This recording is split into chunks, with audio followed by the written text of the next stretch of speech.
What we got? What's up, guys? I have been out of town, so I haven't been streaming like I had planned to. But um, yeah, we're in New York City.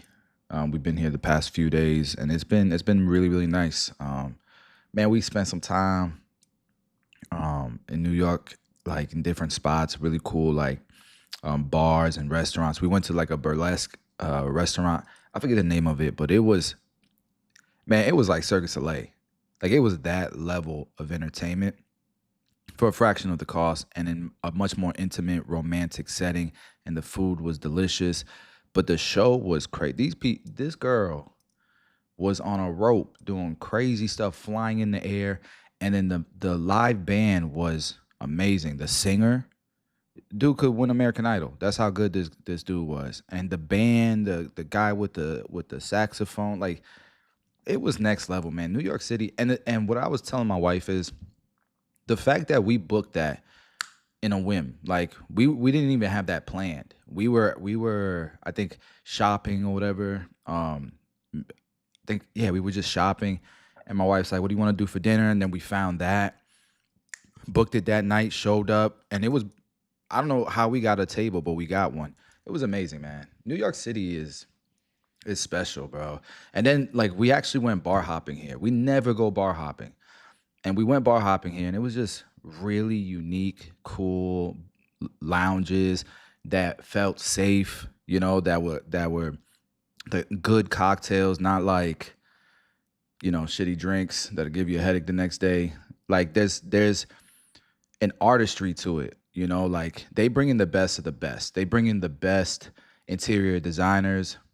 They bring in the best mixologists. They don't even call themselves bartenders. Um, and I get the argument that it's all people think it's stupid and stuff, but I'm a barber. That's my background, and I have appreciation for the craft, for people perfecting their craft. Where I understand there's a lot of people that used to think a haircut's a haircut, it's whatever, you know. And that used to kill the barbers who, they dedicated themselves to their craft. It kills you because you care so much about it and you want people to see the difference. Like, damn, you don't see the shape, you don't see the texture, you don't see the blend, the symmetry in the lineups. Like you don't see all that. Um, so for me, when I go to places like New York City and I sit in restaurants and lounges and bars, I just appreciate all that stuff, bro. We were in a like a speakeasy type bar. Um, it's not really a speakeasy, but it was called the Campbell Bar, and it's inside of Grand Central. And the ratings aren't good, and I don't understand why. Because okay, the service ain't great, but man, you ain't getting good service nowhere these days. And I know most of the time y'all be spending y'all time in Chili's. So so what are we talking about here? We just expect a lot more, but we also underappreciate the details, bro. Because when you looked inside this bar, it was like a scene out of a movie, bro. The architecture inside the bar, the beams had like you could tell hand painted details, and the different fabrics they used, like the wallpaper, the flooring. When you're a businessman or you're an entrepreneur and you build shit, you create shit, you appreciate stuff like that. I don't know about you guys. I don't know if you guys agree with me on that.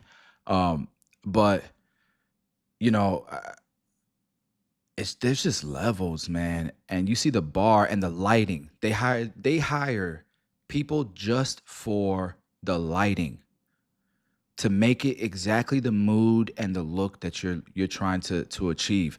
Where I ain't gonna lie, man, when I do my barbershops, I'm just like make it as bright as possible. Okay, but what like I just make it do a roll on each thing. We're not really thinking out moods and stuff like that. You got to appreciate that shit, man. And then like I said, they just hire the best of the best down to the details. And you can tell. You can tell when people are faking it, when it's like a facade and when it's real. Because you'll see like, yo, that right there is a mantle from 1899. Like shit like that. You could tell that's the real deal. That ain't no facade. So you gotta appreciate stuff like that. But I feel like a lot of people don't. We're in a place right now where everything is cookie cutter and it is what it is. It is what it is. Like, I don't know, man. I got a lot of appreciation for that. It makes me want to level up my game. It makes me want to, and it's not even about money. It makes no financial sense in a business, to be honest with you. Um, the best businesses are the best businesses on paper are businesses like Chipotle. It's cookie cutter. It's just it works, and the consumer chooses it, and they can scale it over and over to an unlimited amount. Like Chipotle is everywhere now. Same thing with Starbucks.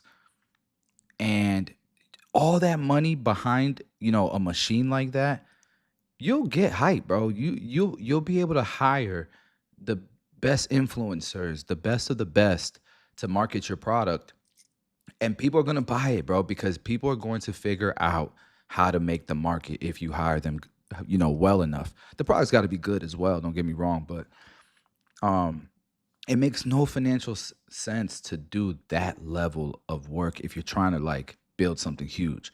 But if you're trying to build something you're proud of and you enjoy and it's a lifestyle business, you'll still get rich. Don't get me wrong. You'll still do really, really well.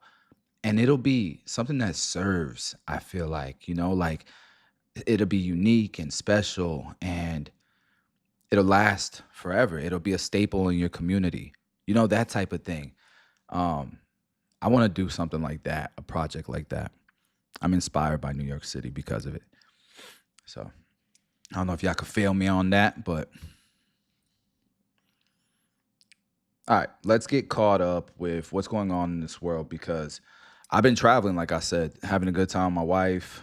We did the bars and lounges, went shopping. Usually when we travel and stuff, I like to buy a piece, like an expensive piece, just one, right? One or two pieces that just remind me of that time. So like I went and I like the brand Kith. I don't know if you guys have heard of that brand. Kith. Um, and I never spent money on myself. I used to never, for years, I was Ross Marshalls. For 15 years, Ross and Marshalls. Because I always couldn't just put the value behind spending that type of money because I needed to. We were building, man. We were locked in, trying to create something, um, which I'm talking about my businesses, 245 especially. I dedicated my life to it so much so that I have a life. Like I literally gave my life to it. I never had a haircut. I mean, I was the definition of eat, breathe, sleep the business and the brand.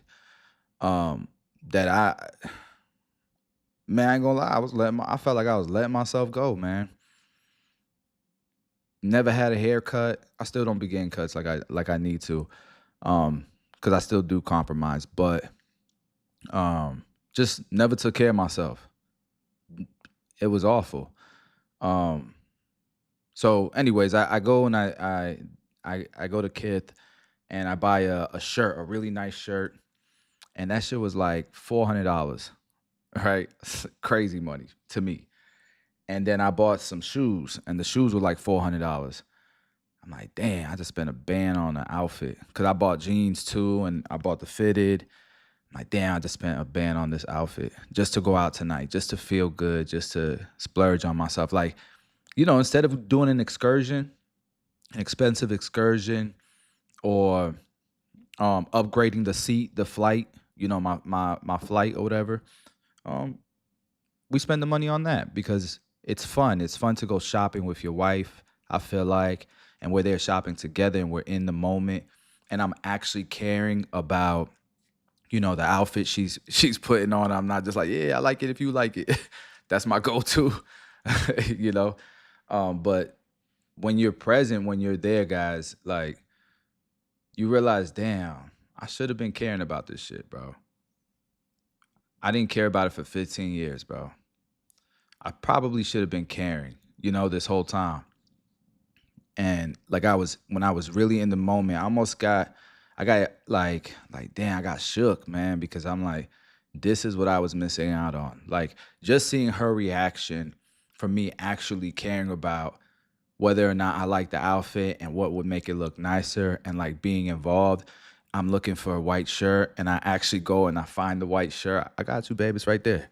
You know, before I just be like, yeah, it's got to be somewhere. You know what I mean? I don't know if y'all can relate. Maybe I was just a bad husband. Um, Nonetheless, entrepreneur, that's the entrepreneur in me.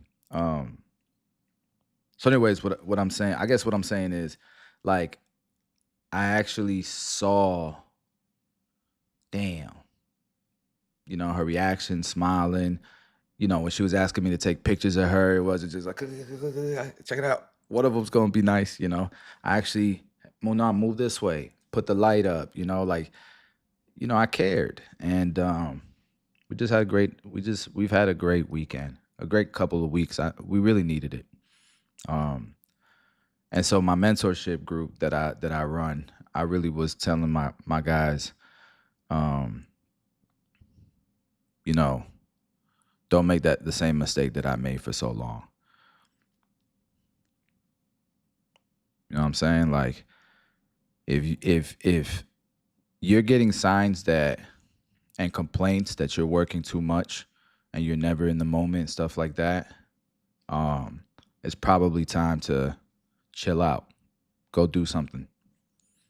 You know, this was a life changing couple of weeks for me. So I wasn't even planning on speaking into that, but I don't know. I just felt it in my heart to express that.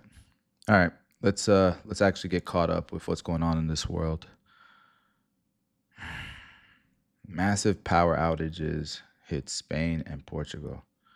Interesting. I wonder why. Puerto Rico just had a massive power outage. It's only 43 seconds. Let's just check it out. Electric companies are working overtime to restore power to parts of Spain and Portugal. The nations are both dealing with traffic jams and stopped trains after a power outage. We were supposed to get an update about 20 minutes ago. It hasn't happened yet. It's unclear if this is because of power, but specifically, these reports tie the outage to a problem within the European electricity system. Obviously, this is unfolding, so there may be some confusion in the reports. We hope to get that update and bring you updated. This is breaking news. They don't even know what's going on. They just saying, yo, something serious is happening in Spain and Portugal. Ah, shit. Where do you get your news from? I do several things. Usually I do YouTube, and I just go to I'll show you, cause I do. I ain't gonna lie, I do X as well, but X is just too. That shit is gory to me, man. I don't know, and I be putting I don't like this content, the little option, and that shit still shows up on my timeline. I don't like watching that shit, bro. I don't know. It's just I don't know. That shit fucks me up. And it's crazy. I gotta talk about that too because I used to be so reckless, bro.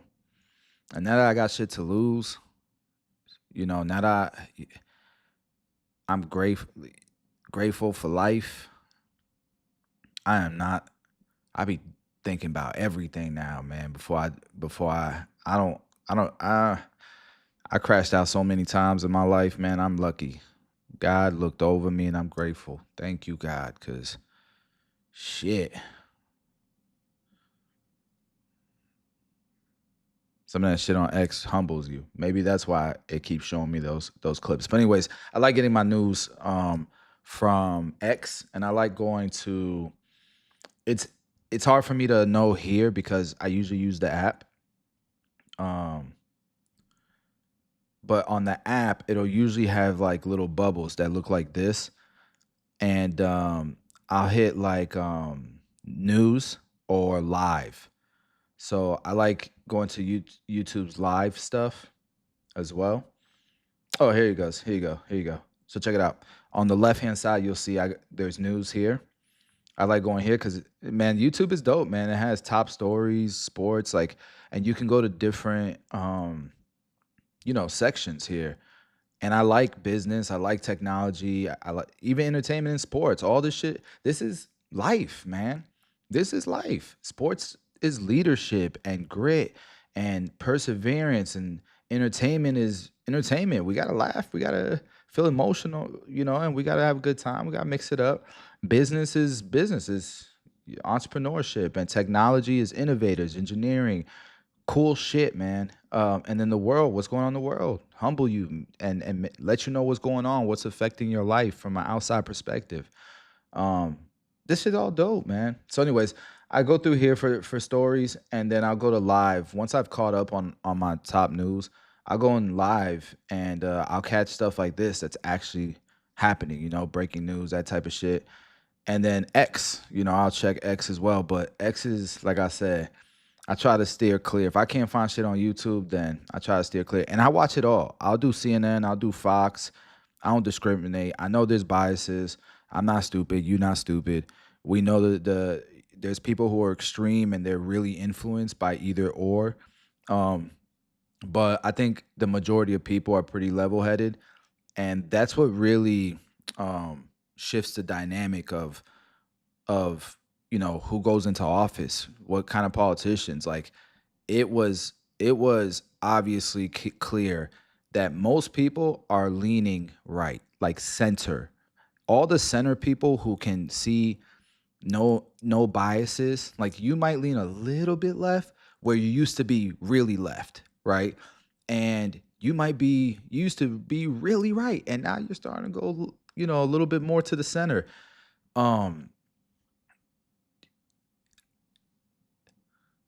yeah, so anyways, I guess what I'm saying is most people can tell what the hell is biased and not or not. And then when I watch the news, I'll use ChatGPT. ChatGPT has like a research option, that if I really want to dive deep into a subject, I'll use that feature.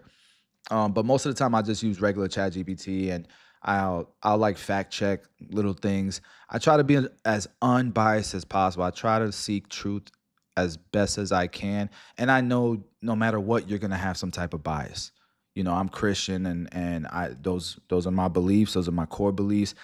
When there's nobody else to talk to, when there's nobody else to look up to get advice from, you're gonna seek it from way above. You know, um, I think a lot of people do, especially, think about when people are in fear for their life. All of a sudden, a lot of people become believers, right? Um, it's just natural. I feel like at the same time, we all have a belief in something. There's no if anybody believes there's nothing, like how do we exist? You know what I mean? Like we just exist. That's it. That's kind of I don't know. Um, Sorry, I'm showing my biases again, but obviously you can see that what I believe in. You take my opinion for just that. It's my opinion, and you guys are smart enough to know when I'm a little bit biased, or where you can see why I believe something, or I see a story a certain way, right? You guys will be able to know because I'm not hiding who I am. We're all unique. I just think that people that cancel culture shit is whack. I just think that I can appreciate everybody's opinion and everybody's view on things, and that's what makes our country great. That you can do that. You know what I mean? At the end of the day, God will judge us, right? And if you don't believe, then I don't know. I couldn't choose that route. So, anyways, that's how I find my news and shit. Oh, let me catch up to these comments.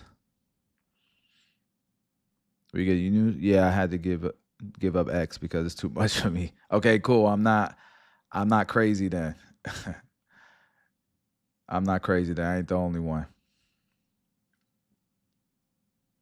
Meet Q the boss. Meet Q the boss.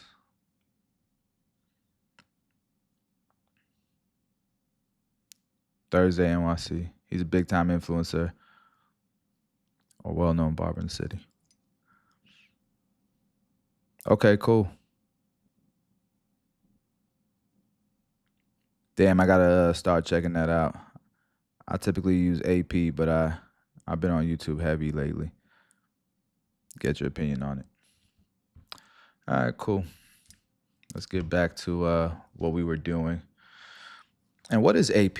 I've always I've always thought AP as to be um, a biased source, but I could be wrong.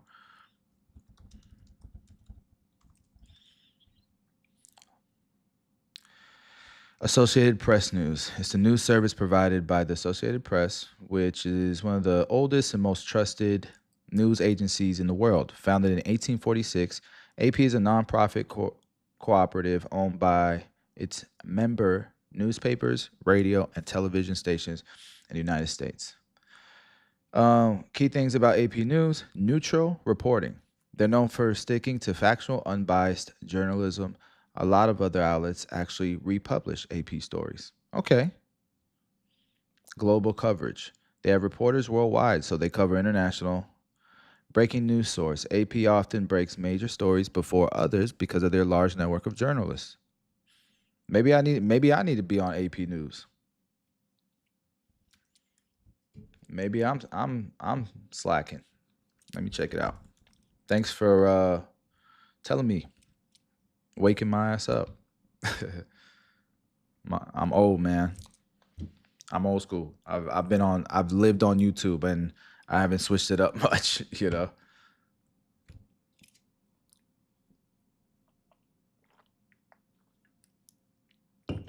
All right. Sorry about the drinking in the microphone. I gotta get better at that. White House focuses on border crackdown as it marks 100 days for Trump's second term. Man, yo, did you guys see the freaking that's what I want to watch? They deported like 100 people that they've caught at a house party. Did you see that?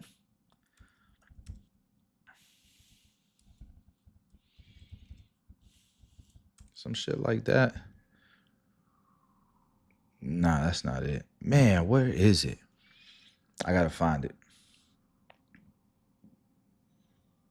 I was like, man, that's crazy. The headline was crazy, at least.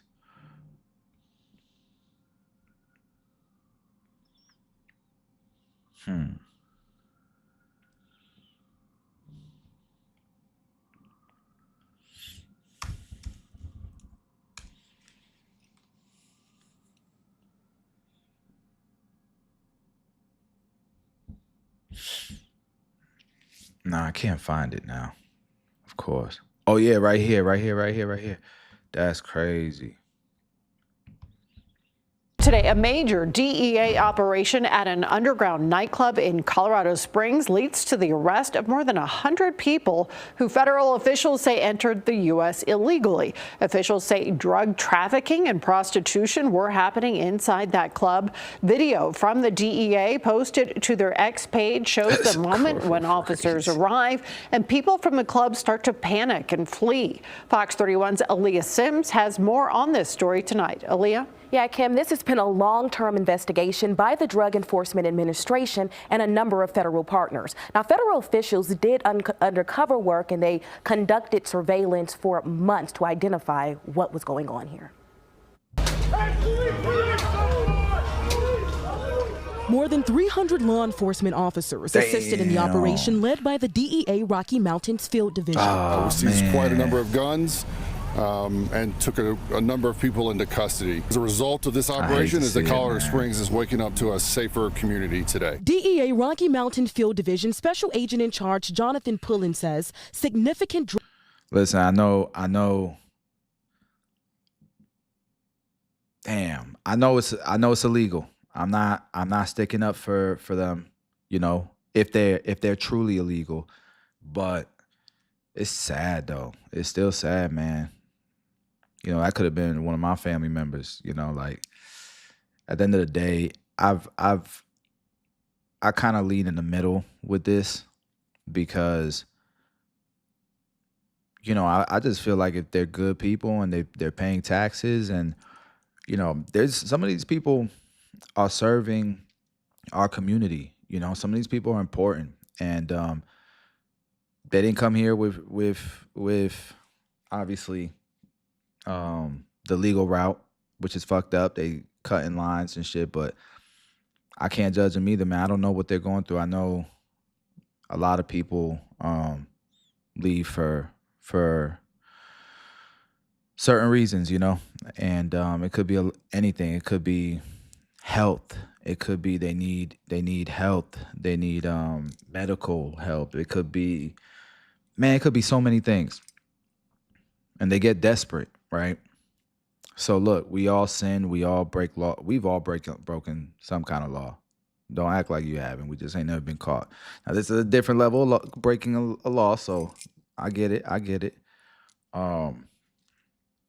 But nonetheless, like, why can't we have a compromise? Yes, let's deport all the criminals, all the gang members, all the people who are taking advantage of the system, all the ones that were in prison, you know, and were released from those prisons. And if you're not paying taxes, you have a 1 year window, because we're trying to erase the deficit, right? You got a 1 year window. You better start paying taxes, or we're going to track you down and you will be deported. Like, why can't we just some kind of compromise, right? So one of the things that I am happy that they're doing is that supposedly, I don't know if you know, I haven't fact checked this, but I watched on the news, there's an app that, you know, there used to be an app where our government would take people from outside of our country and illegally migrate them over to ours with flights and stuff. Like, you can book a flight and just come in here if you're planning on you know, coming into the country illegally. Just come on, and then we're gonna give you money to stay in a hotel, and we're gonna give you $1,000 a month. And I'm like, damn, this is happening in New York City. And I'm like, man, my aunt is a single mother with an autistic child, and she can't get no help. Like, I got family that can't get no help. You know what I mean? And I apologize. I shouldn't be putting our business out there like that. But she don't need help. Don't get me wrong. She's good. But there was a time where she did. You know, there's a time where we all did. We all needed help at some point. God is good, and she's doing great. You know, I'm so happy for her and the family. She's got the whole family's doing so well. You know, we've gone through our troubles and tribulations like everybody else does, right? But God is good, man, because I can happily say, man, our family is doing great. The best it's ever done, man. So anyways, they got this app now that if you can self-deport yourself, okay? Which is rough. I know. It's rough. But the idea is, and you have to be able to trust the system. I get why some people still won't do it, because they don't trust the system, right? It could be a hoax, right? They could backpedal and say, never mind. But the idea is, if you work in a certain industry that America needs to fill those jobs, then you can, through your employer, get expedited re-entry into the country. I do like that. It's just, damn, why would we spend all this money flying people out that we're just going to expedite back anyways? Why not save those tax dollars? I don't know. So let's continue watching this. My bad, guys. Drug trafficking, prostitution, and crimes of violence were happening inside the nightclub located near Airport Road and South Academy Boulevard. Officials made entry just before 4 this morning. ICE, one of the That's agencies a part of crazy. that operation, They taking broke the dozens glass. of people into custody. So as They you may broke the suspect, when the glass. cops showed up at the door, most of the drugs hit the floor. And we did find cocaine. Oh, looks like some shit. pink cocaine or the Tusi. We had over 100 illegal aliens inside as well, and those over 100 illegal aliens were taken into custody by ICE. Pullen says Oh shit, this is a different type of club. This is an illegal club and everything. This is what this is. Nah, y'all are tripping. Y'all out here illegally and doing Scarface scenes and shit, man. See what I'm saying?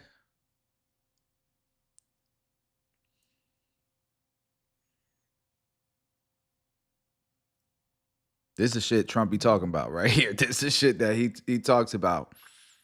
And he is not the one that should be. He got to know when he talks about this, it's going to make him look like the most racist person ever. But then I watched this shit and I'm like, yo, they fit in the profile, man. Bro, and I'm Hispanic. And I'm telling you, this is the shit I'm talking about, bro. That is just stupid. You out here illegally. And instead of coming here and being of value to this country that you're lucky to be in now, because obviously you left your country because it was fucked up, right? Or you were running away from something and now you're getting a second chance. And y'all gonna be wilding out like this. as more than a dozen active service members were in the club during the Bro, these are not citizens. I get people on the drug game and they're whatever they do, right? But those, a lot of those people are fucking citizens and they're dumb as hell and they're entitled.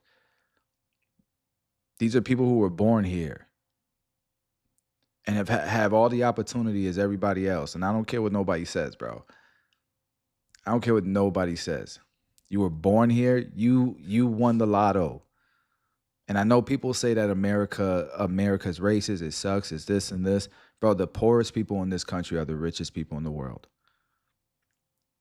Are some of the richest people in the world, bro. And I know. I'm not even talking about data and all that shit. I'm talking about when I go back to Colombia or I go back to Puerto Rico and I see the world that my mother grew up in, that my grandparents grew up in, that I grew up in, and I only grew up in it in little chunks. Like I would spend a few months, come back to America, spend a few months, come back to America. So I didn't even live in it like that, bro. And I'm talking about, when my dad's from Colombia, it's not like we came here and had money already. We came here living in the projects. That's where we started. We started in the projects, in trailer parks. Like we was in the projects in the Bronx. And then my parents started doing better, and my dad became a super because he went to Bronx Community College. He became a super, and he started doing great. Like we moved from our apartment there because a bullet went through my sister's room. You know what I'm saying? My wife has the same story in Brooklyn. A bullet went through her room. Shit is crazy. Like, it's not like, and I be watching some of these videos of people saying, yeah, but you don't understand. They're American, but they start poor. They start in projects. They don't have it. And I get that argument too. I get it. You're definitely less likely to make it out of that environment. You're less likely to. It's deeper than,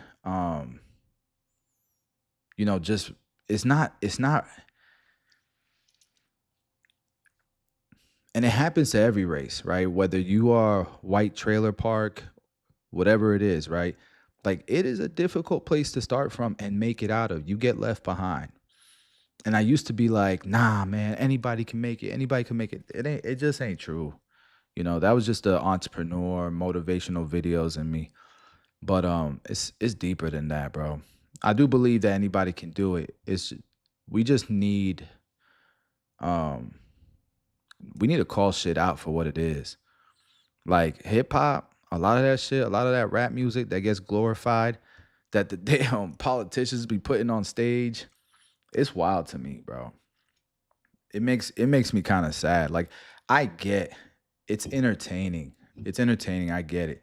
But we know there's a whole world out there that don't see it as entertainment. There's a whole world out there.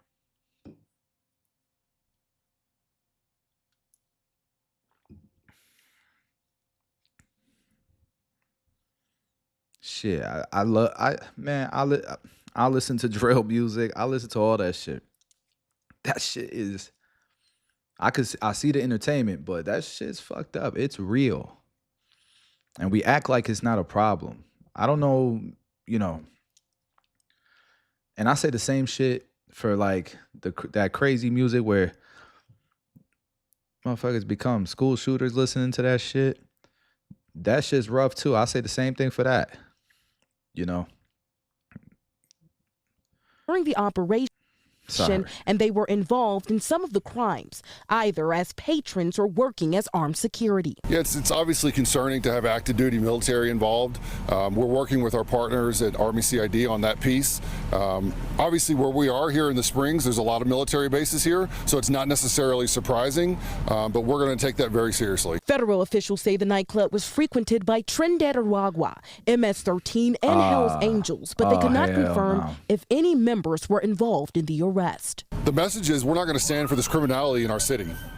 What? And in the arrest, Teen and Hell's Angels, but they could not confirm if any members were involved in the arrest. So why even bring it up? Why even bring it up?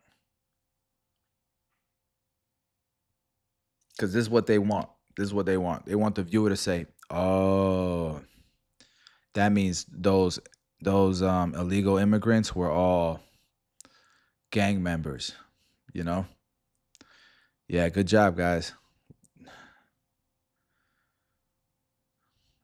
And it makes it easier to accept it, right? It makes it easier to accept it and not see any reason to compromise, right? Until it hits home. Until it hits home, right? Because I think most people know somebody, whether you know them or you don't know them. I mean, you know them or you know them well, but you don't know that. You don't know, like some people keep that a secret, you know, till it hits home. And I get it. Technically, it's, you know, it's the law, and they knew coming in. They knew coming in.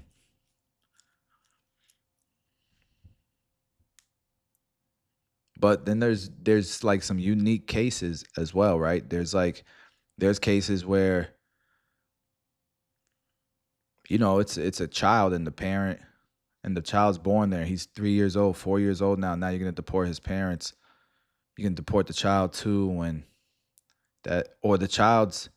or how about these? The child is 20 something years old and don't even know that they're illegal. There's people that don't even know they're illegal. I know that sounds crazy, but there's people who are 18, 17, 16 years old, grew up here, thought they were born here. Shit, that might be me. No, I'm just kidding. I know for sure it's not me. But, you know, they're at an age where they're still young, 15, 16, 17, whatever it may be. And they get deported, bro. And now they're in a place they've never been to because they're so Americanized. So Americanized. There's people here, and then there's people that know they're illegal, but they're so Americanized. They've never been in Venezuela. You know what I mean? um, or even remotely close to a place like Venezuela, and we send their ass over there, first into their jail, and then, man, that's tough, bro. I don't know, man. We haven't heard those stories yet, but we'll see. Technically, a lot of those stories there's gonna be a lot of those stories, technically. So I don't know. This is such a complex topic because I think that most people, what they want is they just don't want people taking advantage of the system. And then we don't want criminals. And then we want people to respect America, bro. Like, I ain't gonna, like, I think everyone should have pride in their culture, in their, their motherland, their homeland. And I think everybody's flag should fly. But I also I don't think people should be disrespecting the American flag. You know what I mean? That's what makes America great, is that we come from all different places and we adopt the Constitution, right? We come here because we love what this country has provided, the opportunities that it has. You know what I mean, for people. And that's why everybody comes here. So respect it, right? Respect the culture here, respect the laws, the rules. Try to become part of it. And fly your flag proud as shit too. All the flags should fly in this country. It's the only country that you'll see that like that, like don't get me wrong. I love going to like Puerto Rico and seeing the Puerto Rican flag and all the pride and all that stuff. I love going to Spain and seeing the flag, like, you know what I mean? But I love seeing America have the American flag and a bunch of other flags too. Like, shit's dope. But the problem is that we try to change this country into something that is not supposed to be. And instead of appreciating, what it was supposed to be.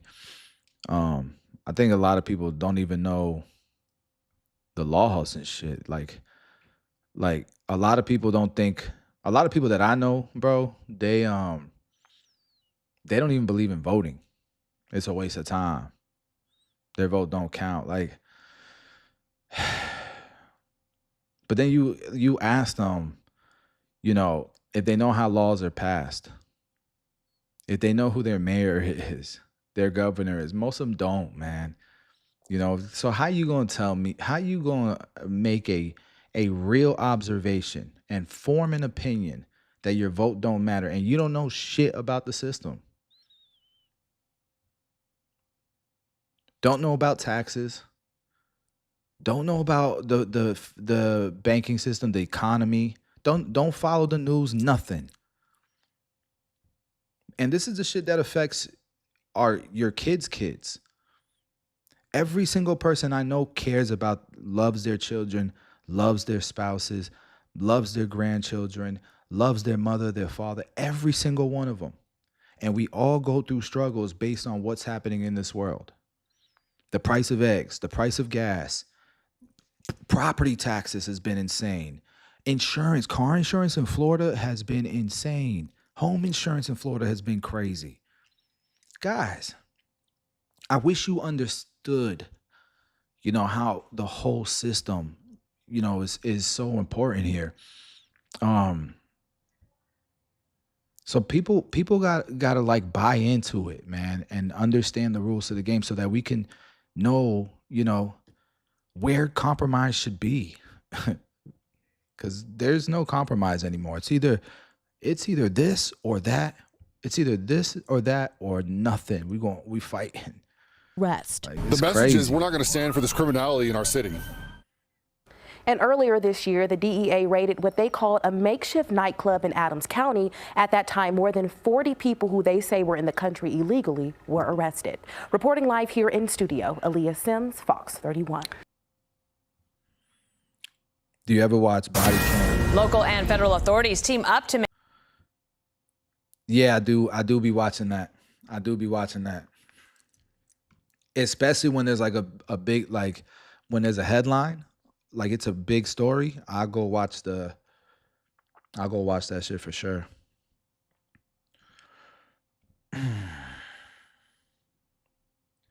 Yeah, this is a big deal. The power outage is a big deal. It's affecting millions.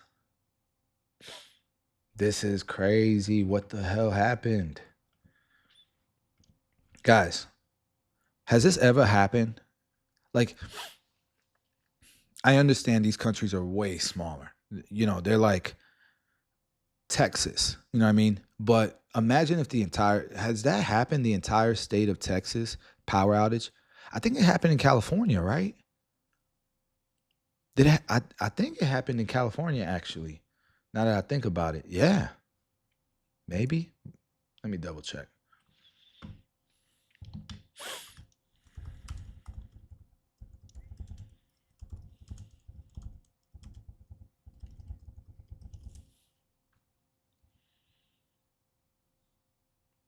Oh yeah, a lot.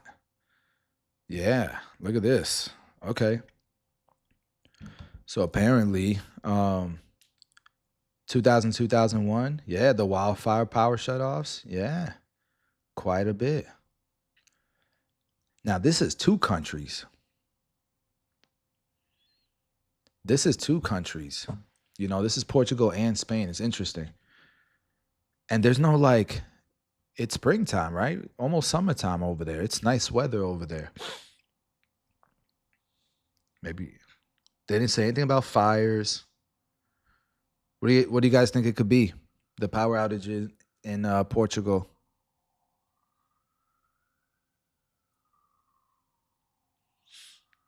Yep, and Texas too. Yep, you're right. Texas too. I remember. Makes sense. Okay. What do you guys think but what do you guys think it could be for, because all of these you could point directly to some kind of weather, right? Some kind of catastrophe. Um what could be happening in Spain and Portugal right now to affect a power outage like that?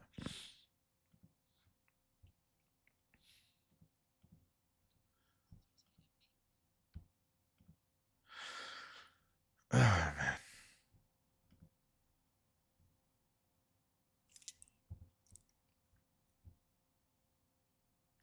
Ooh, Canadian election. Let's watch this.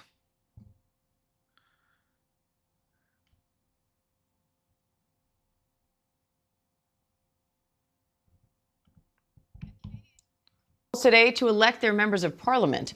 Voters are effectively choosing between current Prime Minister Mark Carney or Conservative opposition leader Pierre Poilievre to lead the country. Which is which? Just a few months ago, a Conservative Party victory seemed like a foregone conclusion. Then President Trump started a trade war, and Poilievre's association with Trump sent stocks tumbling. For more, let's bring in Canada correspondent for the New York Times, Ian Austin from Ottawa, Canada. He's been closely watching this election. Ian, thanks for coming on. Talk about how big of an impact President Trump is having on this election in Canada. Well, it's not just the trade war, right? It's the president's repeated calls to annex Canada and make it the 51st state, which he repeated again this morning in a social media post where he said, vote for the person. He seemed to be referring to himself, who will cut your taxes in half and increase your military spending. So it's been very, very much about President Trump and which of the two potential prime ministers is. Yo, this is a fact. This is a fact. I was a speaker, an educator at a barber expo in Canada, and I was talking to barbers, and these barbers, you know, they weren't part of the show, they weren't affiliated with the show in any way, shape, or form. They were just hanging out with us after the show. We were at like a bar, and no, it was at this. No, I don't know, but I was talking to these barbers. Look, the details don't matter, okay? I was talking to these barbers, and some of them were like, bro, I'm down, make us a state. I was like, what?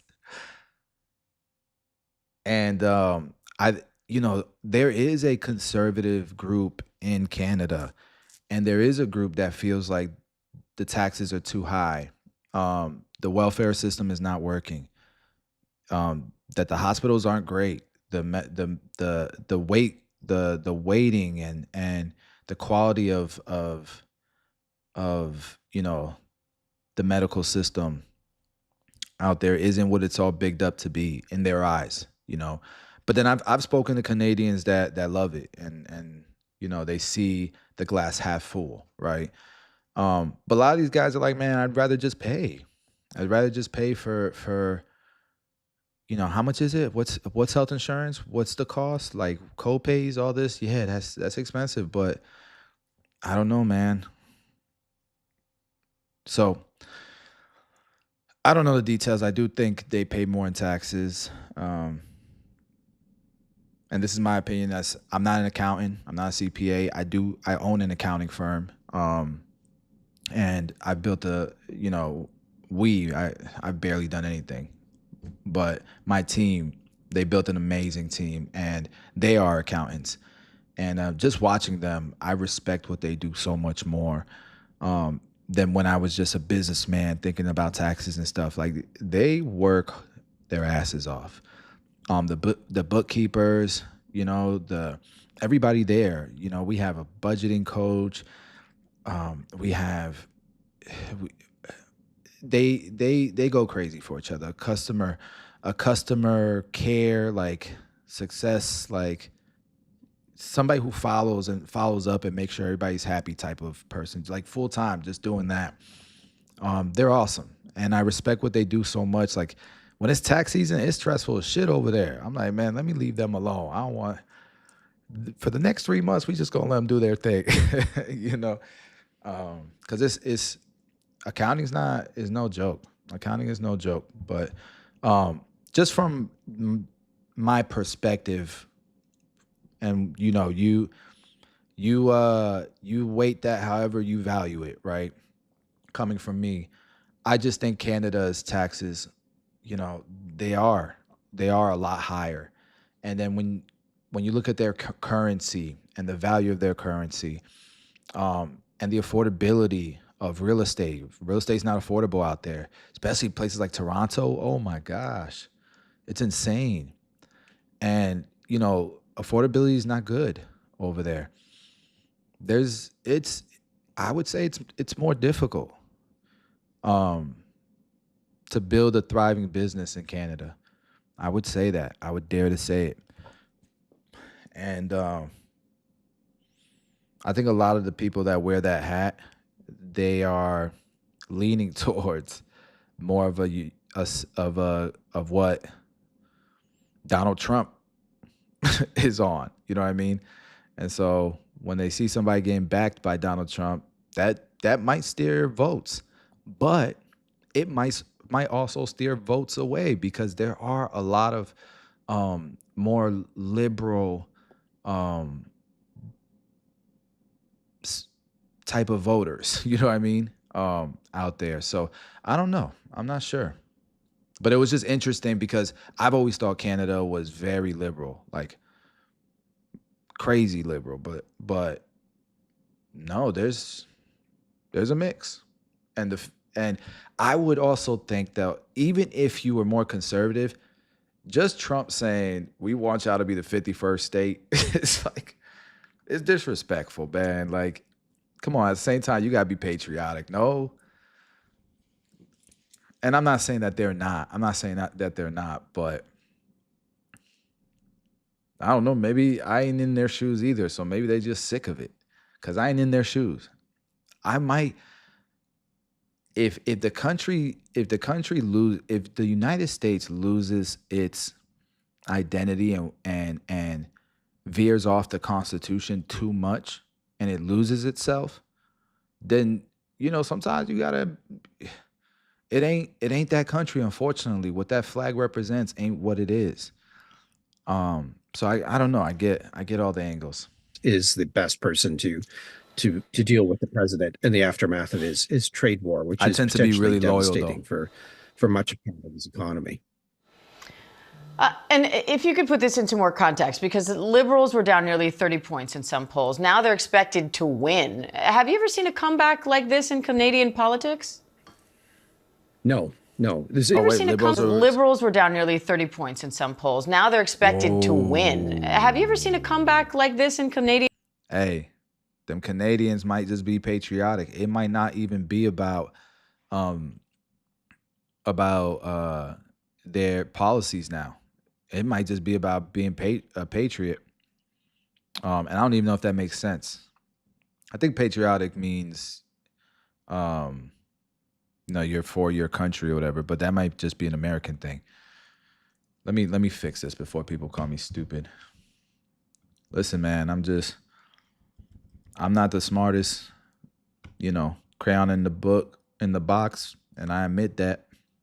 But I'm really good at learning. And I have a new lens, more wisdom than I did coming up, like coming up, now that I really think about it, there was no time to think about, what was going on in the government. We were trying to survive, bro. We was trying to survive. And when you're in survival mode, all you're thinking about is yourself and your loved ones and your family, and trying to provide and trying to get out of the rat wheel, and trying to breathe and not be drowning all the damn time. Now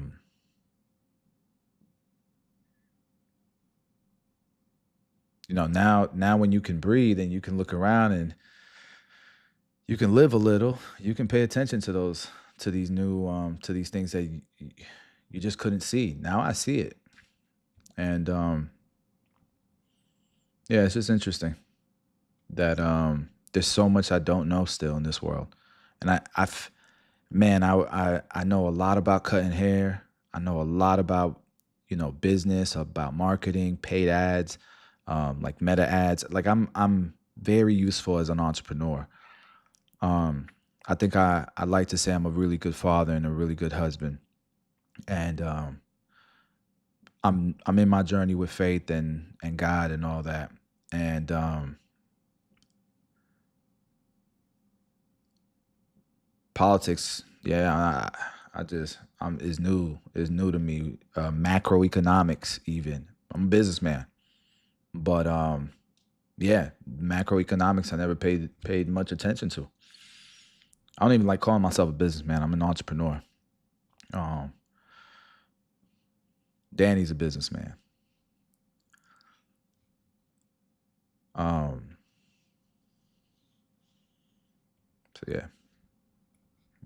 So yeah. Again, I'm not a know-it-all by any means, and I don't want people to think that is either. And if I'm hoping that me being transparent and learning, like actually learning live, might either inspire you, or maybe you're on the same level that I'm at and we're learning together, or maybe you got some catching up to do because you're in that chapter in your life. We all have different chapters. Doesn't mean we haven't read the same amount of pages.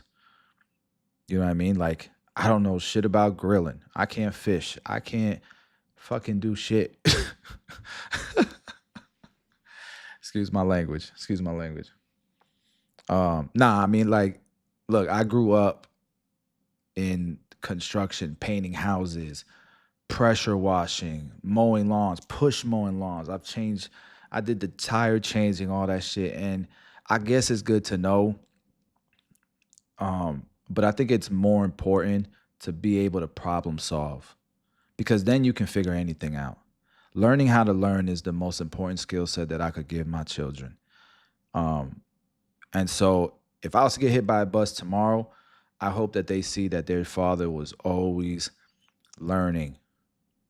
And now you can see how I learn, right? Learning how to learn is important. And everybody's going to be unique how they learn. You got to figure out what works for you. Like we were talking earlier, the chat, and some people get their news from AP, Associated Press. And like, I remember Danny bringing up Associated Press. And I used to always, for some reason, think Associated Press was biased. And one day he looked at me like, Associated Press is a nonprofit. I was like, Now I get it. Now I understand. So like I'm even learning how to learn. And you always have to, because new technology comes out. People are getting better and better and better at this shit. I used to learn at the freaking library when internet was the dial-up shit and most people couldn't afford it. And I would go to the library and I would use my library card and they would let you get like an hour at a time or whatever. And when your time ran out, you had to get in the line or whatever. You know what I mean? Back of the line and start all over again. And then DSL came out. And then, like Roadrunner. I don't know if y'all remember Roadrunner or yeah, I'm showing my age. So anyways, like learning was harder. When I was learning how to cut hair, I remember the DVDs, go buy the DVDs. They had YouTube a little bit, but it was mostly like 3-minute videos. It wasn't like, they weren't really breaking the shit down. They wanted you to buy the DVD, which I loved. It was dope. And then the apps came out. And so like it's getting easier to learn. And now it's really easy to learn, bro. But I know there's gonna be new tools that come out that I need to learn as well. And that's learning how to learn. Does that make sense now? Like, don't get left behind. Like my wife is not using ChatGPT. And it drives me crazy. I'm like, babe, you're about to get left behind. You're going to be the mom that doesn't know how to use that iPhone. You're going to be the mom that doesn't know how to use Instagram, that doesn't know how to, the grandparent that doesn't know how to use the bank because it's all on an app. Like that's what that is. You got to keep learning how to learn, bro. But that also teaches you how to problem solve and stuff. So sorry, I went so deep into that topic. Canadian politics?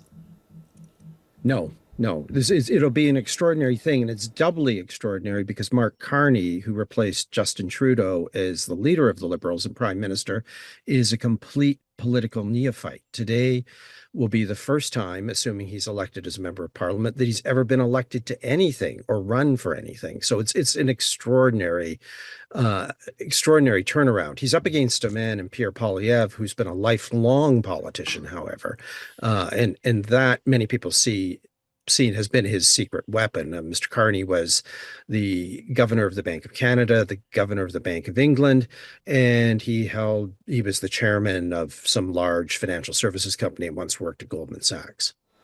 Liberal Prime Minister Justin Trudeau resigned in January. How is that factoring into all of this? It's huge. After the Liberals were dragged down very much by Mr. Trudeau. He'd been around almost 10 years. People were tired of him. I think he was associated, even though Canada did, as well as a country could under COVID. He still had that lingering with him. People were just, I think, on the whole, tired of him. And it's weird how it's been particularly important to the Liberals in Quebec, where Mr. Trudeau's name had a lot of baggage from his father. If you're Canadian, what's the census here? Why did he just step down? As an American, I might be naive. Maybe I'm not representing Americans, but maybe I'm just out of touch. But it just seems weird that he just stepped down. Like if one of our presidents did that, that would be really weird. Like really weird. Now, Mr. Trump has turned many Quebecers into Canadian flag-waving patriots, which is something I've never seen in my life. And those flag-waving patriots are all, it appears, going to vote Liberal rather than for the Bloc Québécois, which is a party devoted to Quebec separatism.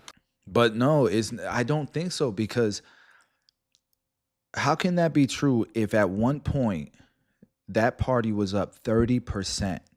By 30% at one point. That means there's a lot of people that were in the center that were leaning in that direction because it was more conservative.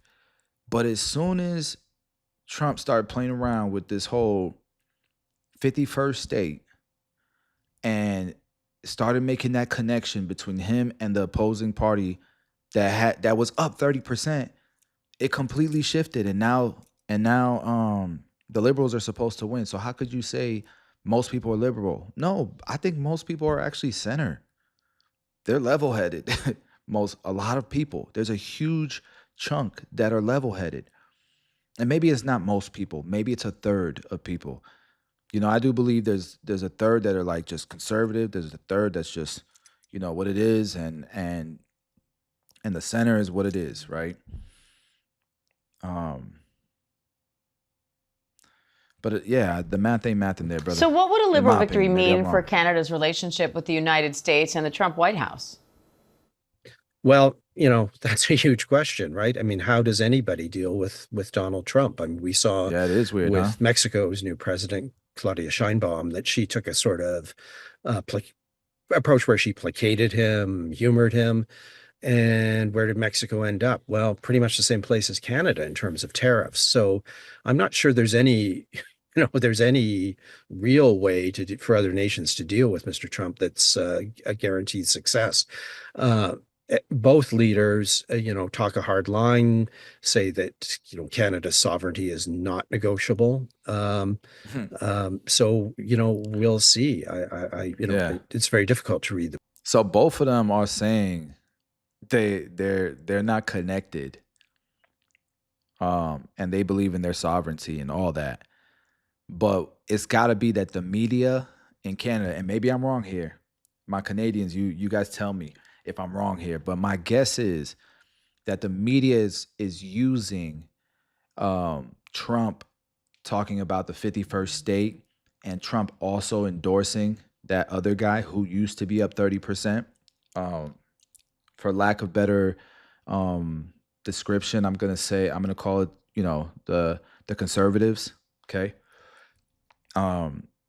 So because he's attaching his name to the Canadian conservatives, but also saying the 51st state, the media in Canada, who probably is more liberal, because that's how it is in the States, they're using those sound bites, those clips, those tweets, and showing and like painting a picture that the conservatives in Canada want to be the 51st state.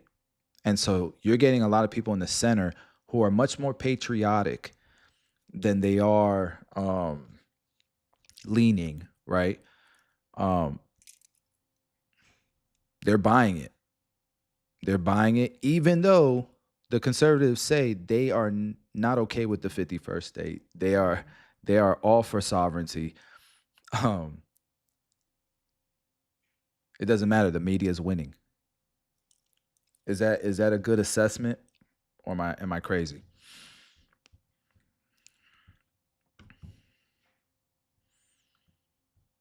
And don't get me wrong, conservatives here do the same shit. They keep painting this picture as if, AOC and the other chick who be doing some wild shit, they're supposed to be the new face of the left, of Democrats. And it's like, nobody really in the left the majority of the left are not saying AOC and all these people should be the face of the left. Like the majority don't. I don't follow the politics that much, but yes, the media has a big influence. And here in Quebec, people don't really like Trump because of his recent and past comments. Yeah. Yeah, I would say like I've been in the past year, I've been to Toronto, to Montreal, and to Calgary. And I definitely have a mix. Because I always like to bring just touch it a little bit, like, hey man, what's the climate here? Like with that. I'm not ever trying to debate nobody. I ain't trying to yeah, I just genuinely just want to hear people's opinions because I respect them. And I genuinely will only ask that question if I respect that person enough to know that they're gonna be level-headed and not just that, but their response is gonna be valuable because I know they're tapped in. But it's been a mix. It's been a mix, and I kind of see both sides. It's crazy when you're open-minded. You can hear arguments from people who actually, because it's easy. here's what a lot of people do, and it's entertaining as hell. But they'll go on YouTube and they'll, watch videos all day of like 30-year-old men, 40-year-old men debating kids in college that don't even know how to pay a credit card. You know what I'm saying? Like, um, and there's some smart ones. There's some really freaking smart ones, and they hold their own. Don't get me wrong. But the ones that go viral aren't the smart ones. The ones that go viral are the ones that are like gotcha moments, right? And um, what I really like is when two intellectual people who actually have formed an opinion based on thought and research. Those are interesting conversations. Um, and not just that, but people who are in it, right? Like I like asking my trade partners in other countries about their politics and what's their perspective about Trump? What's their perspective about what's going on in America? And it's interesting. It's very interesting. You guys should try that sometime.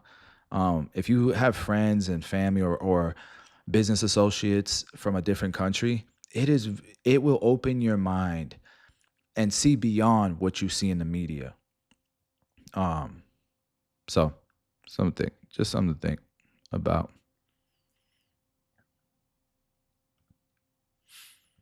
But people don't really do the research though. They want to hear the whole story, have a healthy conversation with exchange of views, ideas. Big ups for them live streams, really insightful. Yeah, they are.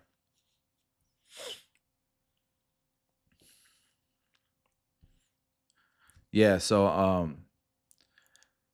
like, and so sometimes part of how I learn is I usually do this. Part of how I learn, and I've never really thought this through, so I'm kind of freestyling here. So please be forgiving if I'm all over the place. But my thought is the first thing I'm doing is with current events. I'm gonna say with current events, or yeah, with current events. And sometimes even just trying to learn shit, right?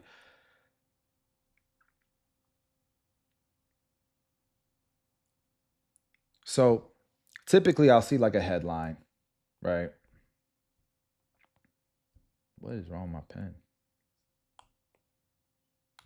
So I think headline is typically, where I start. Let me go thinner.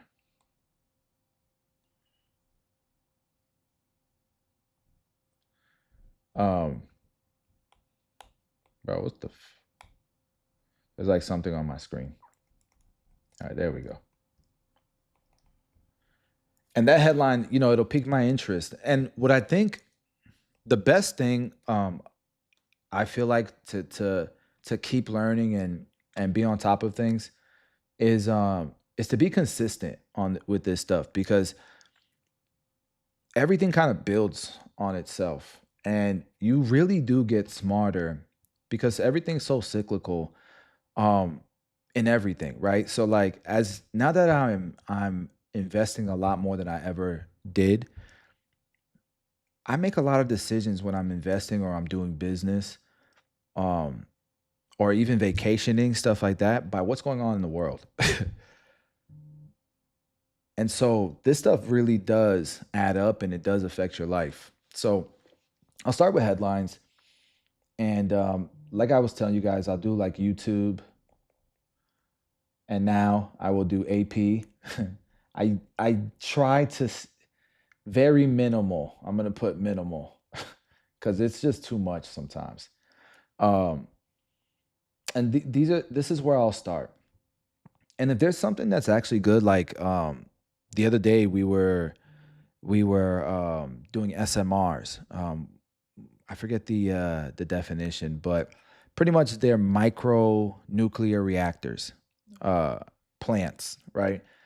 And that's a technology that's building, and there's all this debate, but people think it's the future, and Elon Musk has talked about it, and it's an upcoming thing, and there's public companies that people are investing in, but it's super early, super early. But anyways, that was intriguing, and so we watched some YouTube videos. I checked out some links to news articles on it, and then I used ChatGPT to like fact check stuff, and then I would ask it questions that I felt was like I was missing pieces to with understanding it.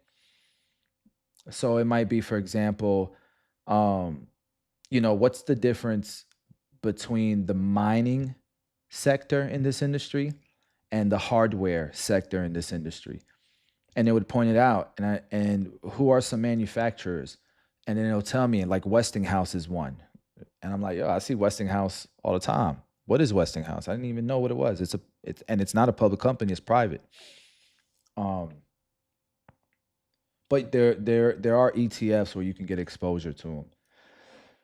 So, anyways, using ChatGPT, and then I started watching content with pretty much debating what people thought about that industry. And you had like scientists who had opposing views.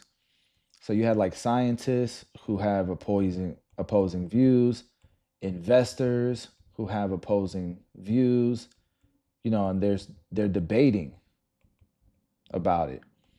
And so I like to see people who I really respect talk about those topics, their opinions about those topics, because you can take all this information and not perceive it the same way somebody else might, that might make sense to you.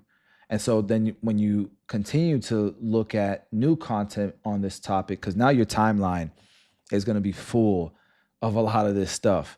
There might be some clips or some videos or some content that answer some questions, and then you really learn this whole thing. And so, like for this example, it was SMRs, but you could do the same thing with any topic, right? Even with like coding. I remember I had like a little season where my dumb ass was like, I wasn't trying to learn how to code, but I wanted to understand it. Like, how the hell are these apps being made? And so I went through a little, rabbit hole to understand what all it takes, because we were building an app. And the same thing with manufacturing. Like, I don't know how to do, how to use CAD software, 3D renderings. I don't even know how to use a 3D printing machine, but I understand the process, and I understand what it takes, and that it's real deal shit, man. It's dope. It takes a lot of effort to create even the smallest widgets, even, anything that people use a lot of and has quality control, makes you appreciate an iPhone a lot more. So anyways, anything can be learned this way, including how to cut hair, right? The difference is, though, if you're building a skill set, you have to now practice and get reps. So like examples of this, my initial one was basketball, and I didn't have the technology. Man, if I had the coaching that's available now online, I would be a way better basketball player today. There's stuff that coaches point out that just makes sense. And I can picture me being in that situation, and damn, I could have done this differently. I didn't even know that rule was like that. This is shit, man. Even with basketball. I mean, but you know what I did to learn basketball? A lot of and one tapes, unfortunately. Watching college basketball, playing the AAU circuit, playing as much as I could, like lots of reps. I didn't really have I wasn't smart with basketball. Like, I never thought of the science behind it. I just built my skill sets, could shoot my ass off, could finish, could handle the ball, could pass really well. And I was just doing that. I figured that shit out through reps, mimicking other people, playing against adults as a kid, playing against adults and mimicking them. And I remember there was a video game. I forget the video game, but you used to be able to play the moves that they did, and you could slow it down and see how to do a move. And then we'd go outside and practice it. Believe it or not, I forget what video game it was, but same shit with basketball. But for me, stocks has been a big one. I learned real estate doing this, right? Doing this, right? And then actually going to buy a house. But the way that you do practice, if you're smart, you don't go all in. You intern, you learn through somebody else, okay? Leverage, that's called leveraged. Leveraged, okay? So you learn through with no risk. There's no risk. And the reward isn't monetary most of the time, but it is experience wise. And then you're locked in. That's, you can do whatever you want with that skill set, right? So there's leverage, and then there's a lot of people will go high risk, high reward, right? But I like low risk, high ROI. And the way that you get this is by doing this first and really understanding it, and then doing something that's low risk, because it's going to be the same the first time as it is the second time. And what people do is they skip this and go here, which is just like, let me just, instead of, for example, starting with one product, like let's say you're doing a product line, you start with a shave gel. Let's say a men's grooming line, you start with a shave gel. There's some people that instead of just starting with a shave gel and being bootstrapped, they'll go get $1 million loan and just buy every SKU possible and try to just blow up their brand with 10 different SKUs. And it's like, bro, that's high risk, high reward. Either way, you can get to high reward. It's just going to take a little bit longer, just a little bit longer. But the probability is way higher. You know what I'm saying? So my idea with real estate would be buy your own home. Don't go straight to an apartment complex. That's just my opinion. I know some people have done it and it works well for them, but from what I teach people, like for me, this is just how I do it. Because I also like peace. I like to sleep good at night, and I love my peace. And some people would think that I'm risky. I take a lot of risk to some people, right? But anyways, so I would just buy my first house, but I would buy it as an investment property. No, I'm going to live in it for the first couple of years, for the next couple of years.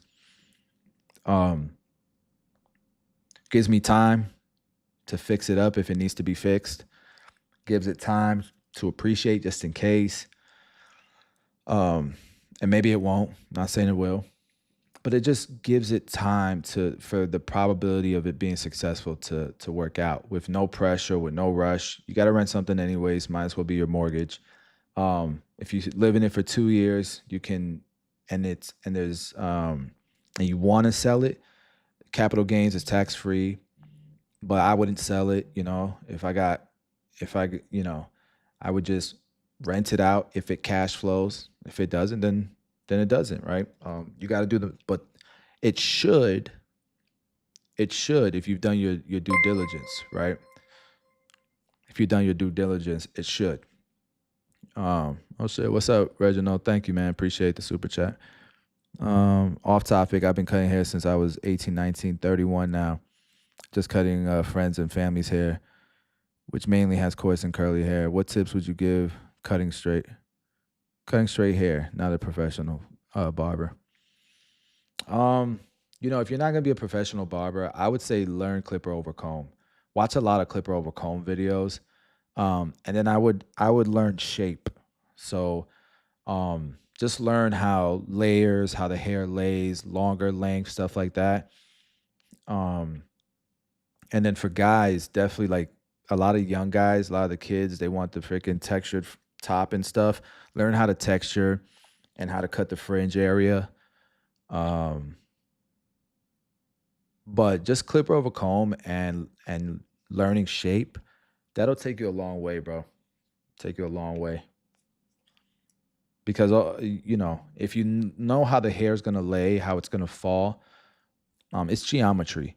Then that's gonna take that. You're gonna understand most of it and be able to problem solve.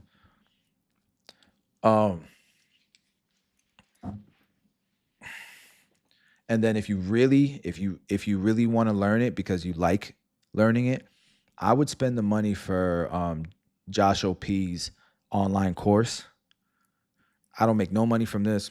That's my homeboy, and I'm telling you, like, I think it's $300 for a course, but bro, you'll understand straight hair better than most barbers do. But it's simple. He makes it simple, in my opinion. All right, so just something to think about. I would do the remastered version. And if you don't like the theory, if the theory's too deep for you because you're not a barber, just watch the tutorials. That'll be enough. Okay, cool. Let's get back to reacting to videos. I've been talking so much. It's out of this world. Nah, but this is crazy. So it's looking like liberals are going to win Canada again because Trump messed it up for the conservatives in Canada. But they talk about 51st state. That's crazy.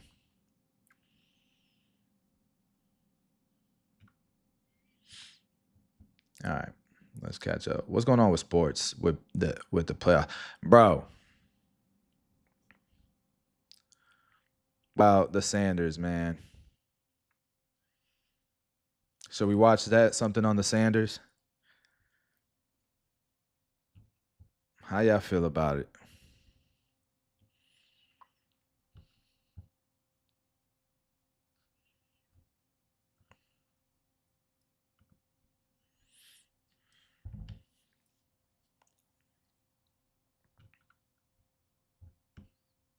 My connection fell off or what? I think I'm good.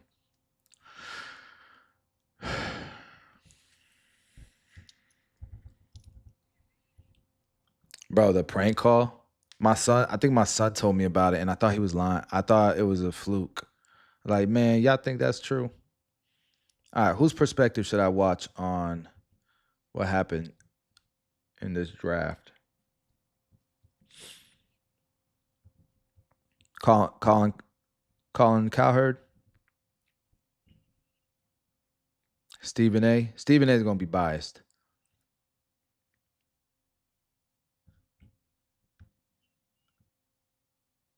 Thanks, man. I appreciate that.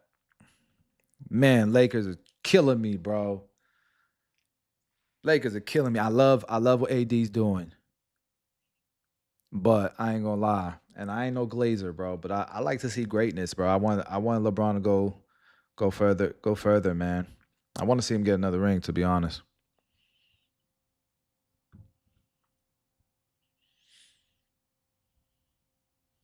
Bro, they prank called somebody's son who's high up for one of the football teams. I think it was the Saints. Maybe I'm wrong. No, it's not the Saints. It was another team. Let me stop lying. But anyways, the gist is that somehow his teenage son got Shador Sanders' phone number and prank called him, telling him that they were drafting him. At the end, he's like, actually, you got to wait a little bit longer. And he's like, what? And this shit was being like recorded.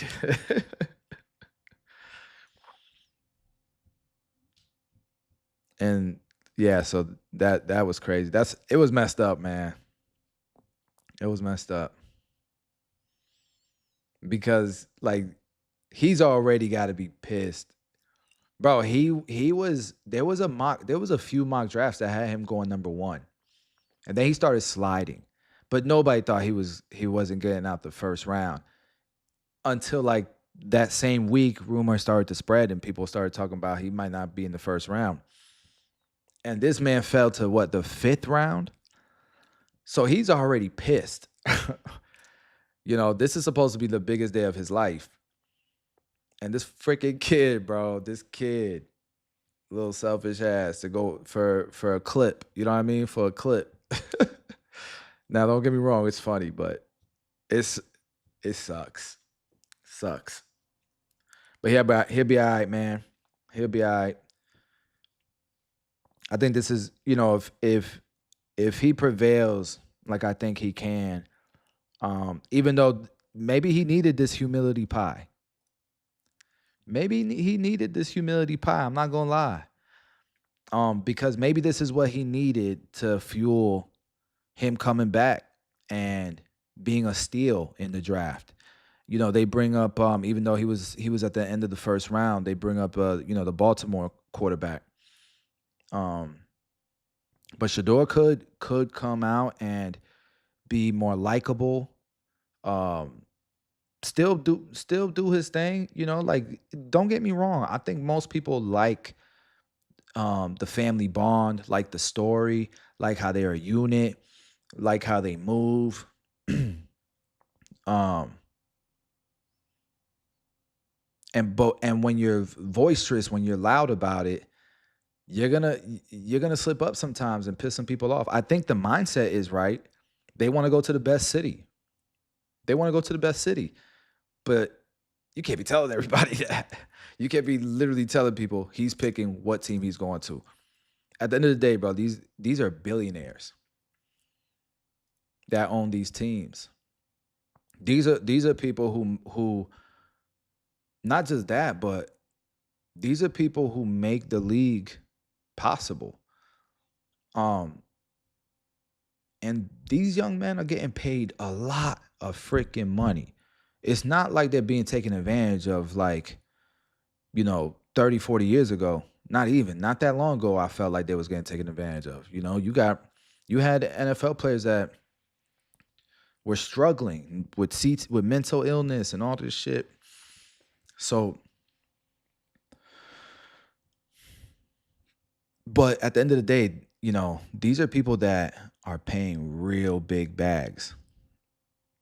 And like, yo, you gonna shit on my city, bro? They gonna be prideful. Hell yeah, you would too. And he obviously pissed enough people off. And from my understanding, he did some interviews where some of the opinions of the interviews came out from people that were in the room. And he pissed people off. And these are human beings. They're prideful too. The same way that Shador Sanders is right for being prideful with his last name and his family business and leveling up. You know, these billionaires and these people who run these companies, they're prideful too. And their bag is bigger. You know what I mean? Like, there's ways to move. There's ways to move that you don't piss people off, man. That's all. And you got to understand that these people are human, and some of them, even though they got a big bag, they be acting like females. They be not, sorry, I don't want to offend no females, but they be acting emotional a lot of times and immature sometimes, like kids. You know what I mean? But they got a big bag.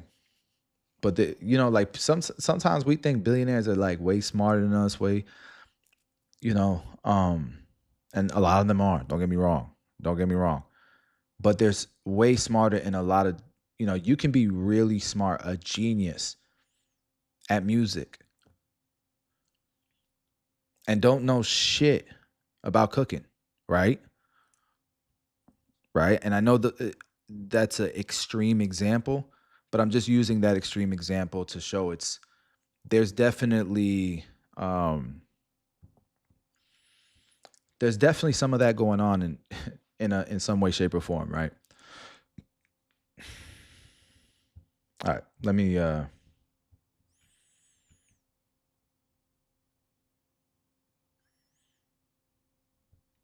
Trying to find.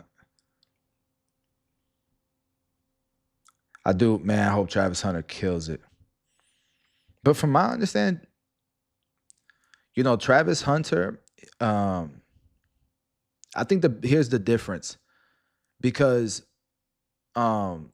Sanders said the same thing in that podcast interview about both Travis Hunter and Shador. So it wasn't necessarily, it couldn't have just been what Sanders was saying. It had to have been what Shador was saying in the actual interviews, where Travis Hunter was probably saying all the right things. Either that, or maybe Shador's father is going to be around a lot more, and the NFL teams don't want to deal with it. Where with Travis Hunter, it's not his dad, probably manageable, and Travis Hunter's just that talented, right? I don't know. So many ways of looking at this.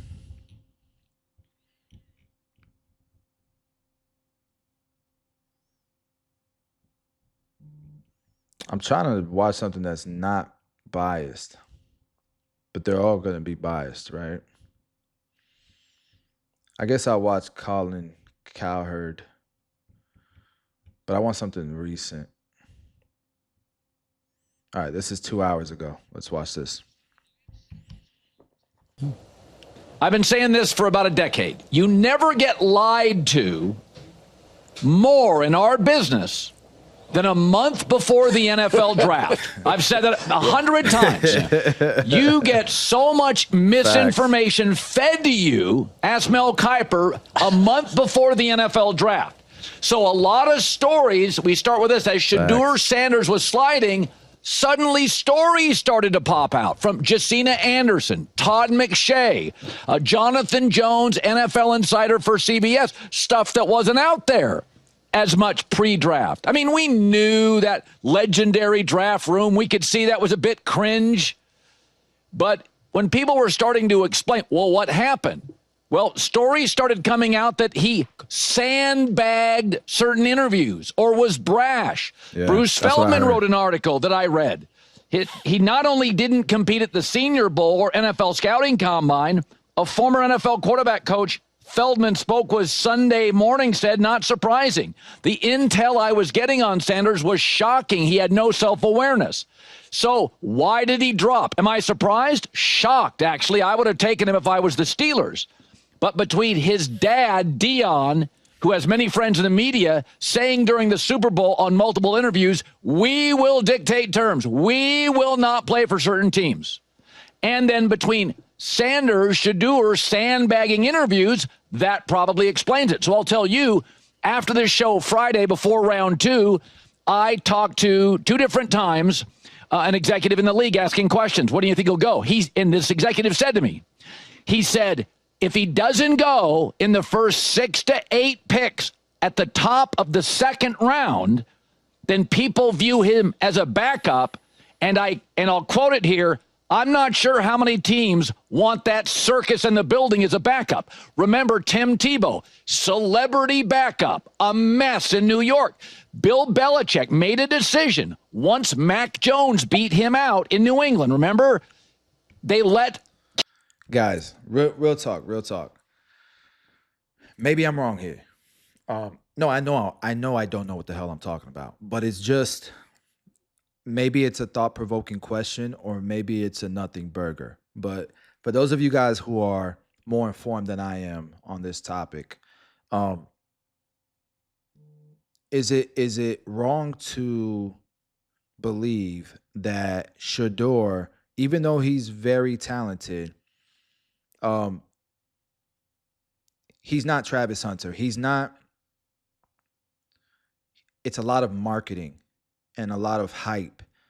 And I feel similar to Jello Ball, by the way. But that's obvious in my opinion. It's like if it wasn't for his brothers being in the NBA and their whole family, like his rapping skill set and his music is not that good to warrant the deals that he got and shit, right? I'm just saying it's the full package for LiAngelo Ball. But with sports, it's a little bit different because it's not just entertainment. They want to win, right? Even though it is entertainment, it is competitive. It's a sport. And sometimes if your talent, if your marketability and your popularity is way higher than your actual skill set, it becomes a distraction. It becomes not very valuable to a team. Even though it helps sell tickets, they know that's only for a very small period of time, because if he's coming off of the bench, that's going to be gone. And the positive aspect of that is going to be gone, because people, what, you're going to sell tickets because of Shador Sanders, but he never plays because he's not that good? They're going to stop coming because of Shador Sanders, right? Because he's not in the game. Room circus going on in the background. And it becomes a distraction. It's just not worth it, you know? Cam, go. Nobody wants a celebrity backup quarterback, especially when Dion, the dad, waited until mid to late March to say, okay, now anybody can draft my son. So now, was I surprised? Okay, yes, Pittsburgh didn't have a quarterback in a division with Joe Burrow and Lamar Jackson. I mean, I don't know who their quarterback is. But Daniel Jeremiah, a former 3-time scout on the NFL Network, made a very interesting point. Jeremiah is really good at what he does. He was quoted as saying that the one quarterback that he thought was similar to Shador Sanders was Kenny Pickett. And what Daniel Jeremiah said, well, they did Kenny Pickett and they got burned, and they may have looked at it and said, yeah, we've done that kind of quarterback before. Not a big arm, moves okay, decent numbers. Yeah, we're going to pass on that. And Pittsburgh did.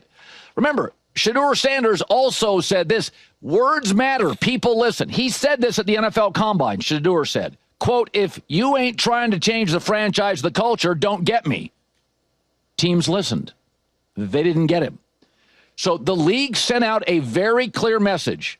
Cam Ward was indisputably the best prospect and maybe close to an A prospect, but everybody else was a B and a C prospect. And in life, if you're not an A, then you have to get the intangibles right. Right? Your intangibles for Dak Prescott. Dak's never thrown an A ball, but he was an A++ with intangibles. That Brock Purdy, small, not a great athlete, A++ with intangibles. People are telling you they didn't like some of Shador's intangibles. The audio's choppy, guys.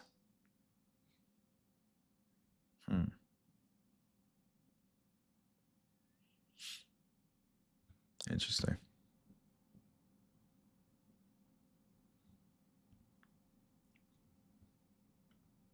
Intangibles. Remember, March and April, NFL doesn't owe you anything. March and April are job interview months. And in February and early March, Dad Dion was saying, we'll set terms. There are teams he won't play for. So I don't think this is all on Shador. But, you know, somebody made a point this morning in our staff meeting. It's almost like you're a young actor and you'd only ever been in your dad's movies. And then you interviewed with some other directors to finally not be in one of your dad's movies. And you kind of lack self-awareness and turn some people off. So when I hear he sandbagged interviews or was not a professional from people I trust, that goes a long way in explaining it. And I believe, I said this years ago about backup quarterbacks. I've said this more than once. A perfect backup quarterback is a guy that could go to the local mall, put sunglasses and a baseball hat on, walk through the mall, and nobody would bother him. Nobody would recognize him. Not I am. Your starting quarterback in the NFL is going to be a star. Mm-hmm. All right? All starting quarterbacks in their towns are stars. A backup, nobody wants a celebrity. And so that's the downside. I don't blame only Shador, but when you hear he sandbag interviews, that's what Dad did. Dion sandbag interviews. Legendarily sandbagged interviews. Bragged about sandbagging interviews. But Dion was an A+++ prospect, the best. But He was projected at some point to be the number 1 pick, wasn't he?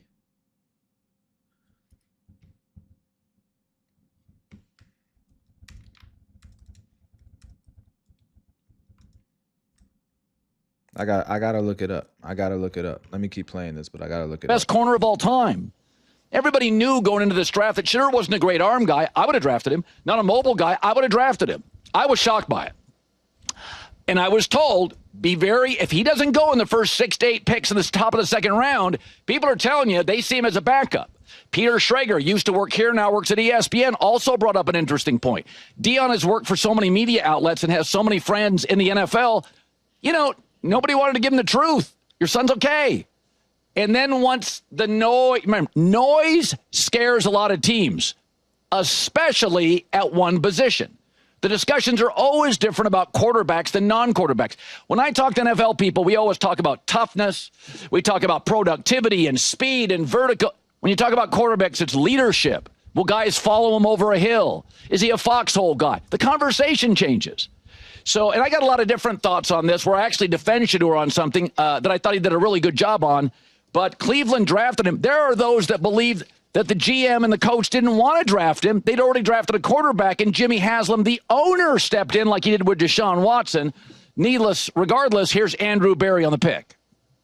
Once it got to a point where it felt like it was at, a pretty steep discount, we just felt like, hey, especially relative to the alternative ways that we could use the selection, this made the most sense.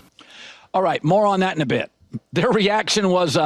he was projected number 1 in some early mock drafts. Yeah, because he was a standout senior season at Colorado. He threw for 4,100 yards, 37 touchdowns.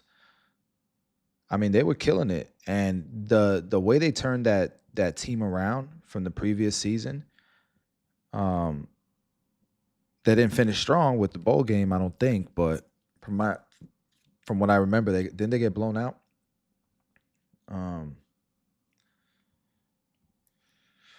Yeah, but he was projected number 1. So what if he didn't participate in any of the, the senior games, I don't know if he did the draft camps, that type of shit, if he bombed the interviews, but he obviously was looked at some point as a super talented player. To be projected number 1, even if he didn't participate in anything, how are they determining all of a sudden that he's a backup? That he's only a backup? Did he participate in draft camps and stuff? Am I missing something here? Because if not, then what changed to go from being number 1 projected to being a backup quarterback at most? Is his personality that bad? I used to watch videos of him playing with Colorado, and he had phenomenal leadership skills. Maybe I missed something because I didn't watch the bowl game. Maybe he showed poor leadership skills. But anything I've ever watched of his, it showed amazing relationship between him and Travis Hunter and all the players there. It's interesting. Stoic, to be honest. Not the most excited-looking draft room, to be honest. One of the things that came out this weekend was that the Giants had a really bad interview with Shador Sanders. Todd McShay came out. Now, Brian Daboll said it was a great interview. Just to give you a heads up on how this works, I was talking to a general manager in the league. No coach is ever going to publicly badmouth a college coach, especially a popular one, because he's got to go back to that campus for the next 10 years to look at players and scout players. So the Daboll story came out with multiple sources that it was not a good interview, which is surprising because that's one of the teams that actually, in a year that not many teams were looking for starting quarterbacks, the Giants were one of them. So, but Daboll is saying, it went very, very well. I can tell you in my years of doing this, I have talked to coaches who feel they've been completely lied to and hosed by college programs, and you just swallow it because you got to go back to that campus the next year, and you don't want to sever the relationship and have an enemy at a program like a Colorado that increasingly has NFL players. So that's just one of those things, because this is something I was talking about with somebody. I said, what do you make of this? And the reaction, he goes, well, nobody's going to badmouth. You're going to go to Colorado's practice next year. You want to be welcomed. They don't have to let everybody in. So there you go.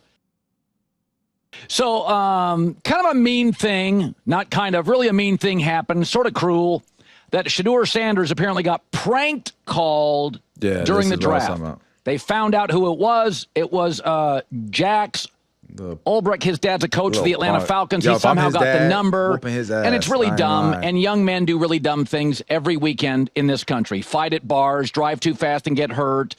17 to 24-year-old men, according to FBI data, commit the most crime. Your frontal lobe's not fully developed. Young men do dumb stuff, and I have 6 kids in my life, and they've all done something dumb, and I did things that were dumber. Maybe not as this dumb, but I did dumb. Here's the other thing. There's a group of people that want the coach, the father fired. Man, let me tell you something. We've done some bad shit as kids, and you want to trust your kids. You want to think that you raise them well. But every now and then they still do dumb shit. And obviously his friend there is not a good, either that or the kid's bad as fuck. I don't know. That's the whole point. It is much more complex. And I'm whooping the kid's ass if that's my son. I might chin check you. Like that's you're at that age where I might have to do some shit like that. But we're going to fire the father. We're going to ask for him to be fired. That's rough. I'm not saying there shouldn't be any consequences. At the end of the day, that's your son. That's your responsibility. But shit happens, bro. I don't know, man. Dumb stuff too. I don't like it. It's cruel. It's not what you should do. And the kid did call Shador and apologized. But to watch the media's reaction, they're more bothered by this than other actions that happen all the time in this league that deserve more criticism. The kid did something really dumb and then called Shador and apologized. Here's the thing. When these kind of moments happen in life, and this happened to Shador, I'm often captivated by how people handle it. Okay, that's what I was gonna say before, because I don't want to be influenced by his opinion. That's another thing. Seeing Shador's reaction, he wasn't even fazed by it. Like, Shador got thick skin. The amount of criticism that this young man has seen, his family has seen, is insane. I'm sure he's got thick skin. Have y'all ever played college sports before?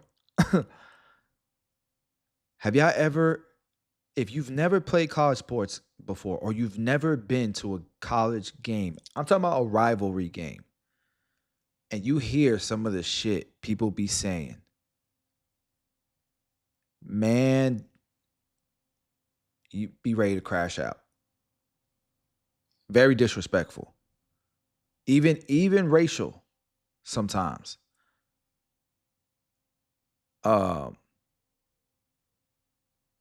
Shador was not fazed by the call, in my opinion. It was cruel. It was whack. And, I'm kind of changing my opinion here because earlier I was saying it's cruel. So I get both perspectives. It was cruel as shit. And that's why I would whoop my son's ass. Because not only was it cruel, but it's fucked up. You sacrificed your father's integrity, embarrassed him. You're a little punk kid, and you need your ass whooped.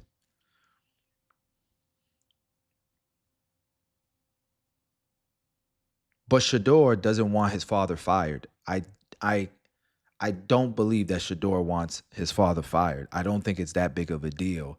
And like Colin Cowherd is saying, there's a lot of other crazy shit going on. You know, I just learned some former small-time NBA player just got locked up for murder. G League mostly, but played for the Kings for a little bit. And the reason is just crazy. It's just out of whack. It got like no TV time. It's odd. It's just the shit that people choose to like blow up, and it's just his marketability, right? And did anybody watch how Shador Sanders handled it? It was really impressive. He said, "It's okay. Everybody makes mistakes." Wow. That's really adult. Yeah. Shador. Older members of the media are wrecked by it. That's real. And deeply bothered that he fell in the draft. Wrecked. Adult. So this is what Shador said. So look, Colin is being very unbiased, in my opinion. He's preaching. Hey, Puerto Rico. Everybody makes mistakes. Wow. That's really adult. It's I love that Sanders response. handled it. It was really impressive.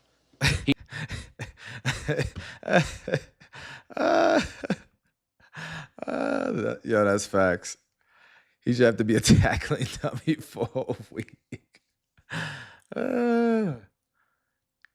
He got an intern for Shador for a week. He got to be his ball boy. Facts. That's so funny. He said, "It's okay. Everybody makes mistakes." Look at that response, man. Wow. That's really adult. I love how he's reporting this. I'm sorry I keep pausing it, but I love the way he's reporting this because he gives you both. He's giving you so many different angles. He's showing you the human side of him. You know what the media has reported about him, the evidence, and it could be true, and they might be right, and all of this. But then he humanizes them at the same time. And it's like, it's cool. We should still be rooting for his success. Even if all this is true. Even if all this is true. This is good. You know, people got to go through this shit. And I'm praying that he's not just all hype. Pray that he has a great career. For real. Why older members of the media are wrecked by it and deeply bothered that he fell in the draft. He wasn't. He kept the thing. He's not going to hold a grudge, and you'll find that as a habit among winners in life generally. They're not grudge holders. They focus on what matters. Shador Sanders came out when somebody played a really cruel joke. Unacceptable. And he said, "It's okay. It's okay. People make mistakes." That is an incredibly impressive reaction. And as he dropped in the draft, here's what he said about going to Cleveland. I know I'm going to fit in perfectly. I feel like it's first getting in, showing the respect to the vets, showing them, I'm here ready to work, show the coaches and have them understand, I'm here ready to work so they can actually understand the real me. That's what I'm truly thankful to have, is the opportunity for people to actually see the real me and not be able to see, stuff that could be true or not. That's what I'm most excited about being in the building. Good. Wow. It should be much bigger than money, bro. It should be much bigger than money now. Not that you need the money, but a lot of times we score points, we keep score by money. And that's a human thing. We keep score that way. Look at how we keep score of the smartest people in the world. Elon Musk and shit, right? There's people smarter than him, higher IQs, all that stuff. They just ain't got the bread. And, that's important, obviously, because we definitely define people based on that. But he also has a strong identity to it, and he promotes it. So I think that's part of why it's easy to paint a picture on who he is as a person, without actually talking to him and stuff, right? But at the same time, you gotta know that people are gonna use that against you if you're gonna use that, the dollar sign and stuff and on your logo, stuff like that. I mean, Aaron Rodgers dropped a few draft picks, was bitter. Shador Sanders drops to the 5th round, and he's like, I can't wait to get into the building. Now,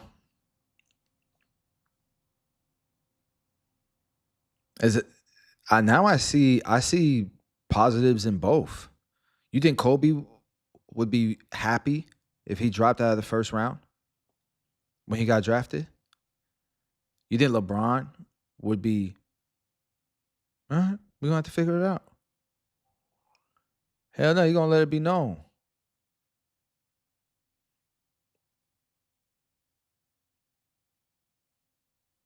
We're going to prove everybody wrong.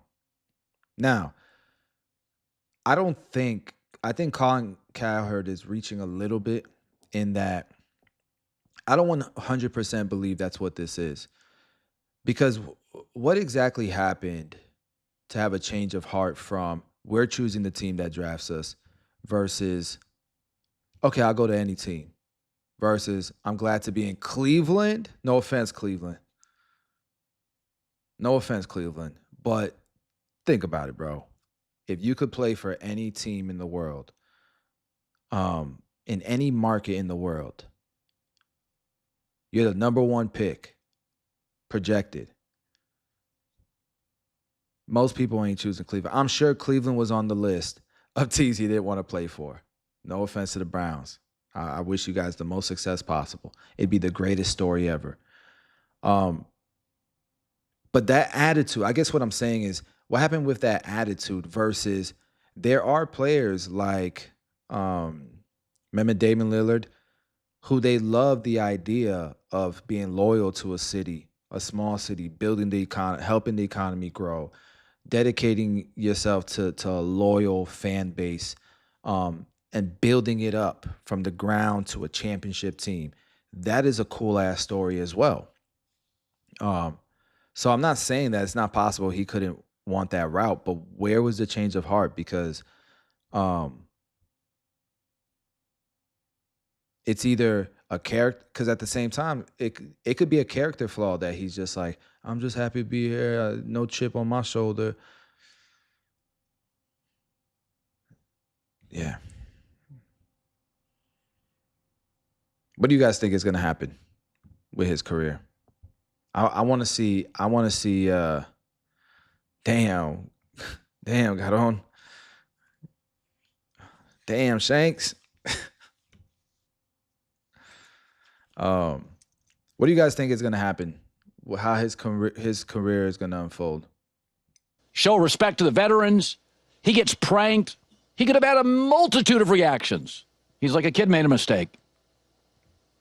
We're all good. He could end up being on like Real Housewives, one of the husbands in that show, or he could end up being a legitimate NFL football player. We're all going to be okay. People make mistakes. That makes me want to root for Shador Sanders. You guys can throw tizzy fits reacting to the dropping in the draft. By the way, Kyle McCord dropped. He went later than I thought. And he went to the Philadelphia Eagles. And by the way... But then for him, either way is a win because he's rich either way, right? Does he have the killer instinct, the winner's mentality?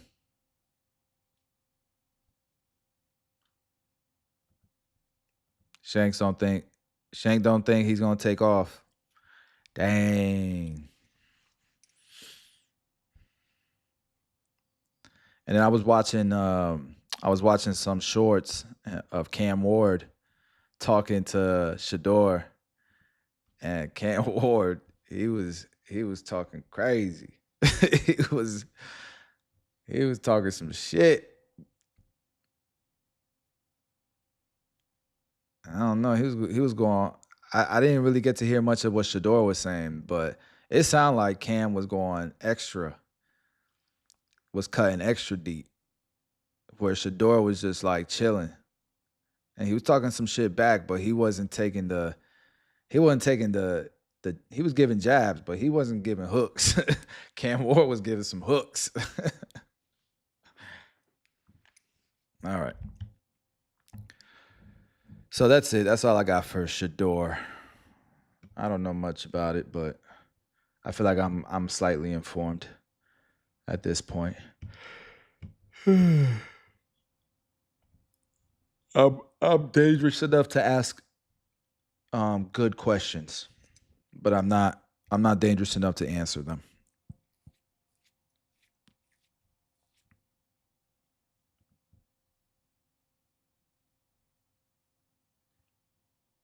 That's the thing too, Shanks. At the same time, I have not watched the Browns at all. I haven't watched them at all. So I might be way off here. But at the same time, I don't think the Browns have he could get playing time, right?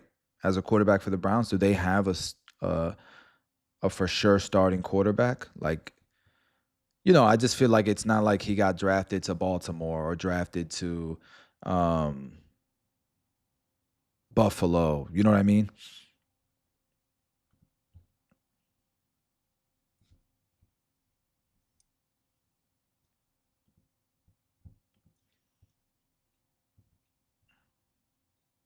Oh, now they're saying some of France has no power.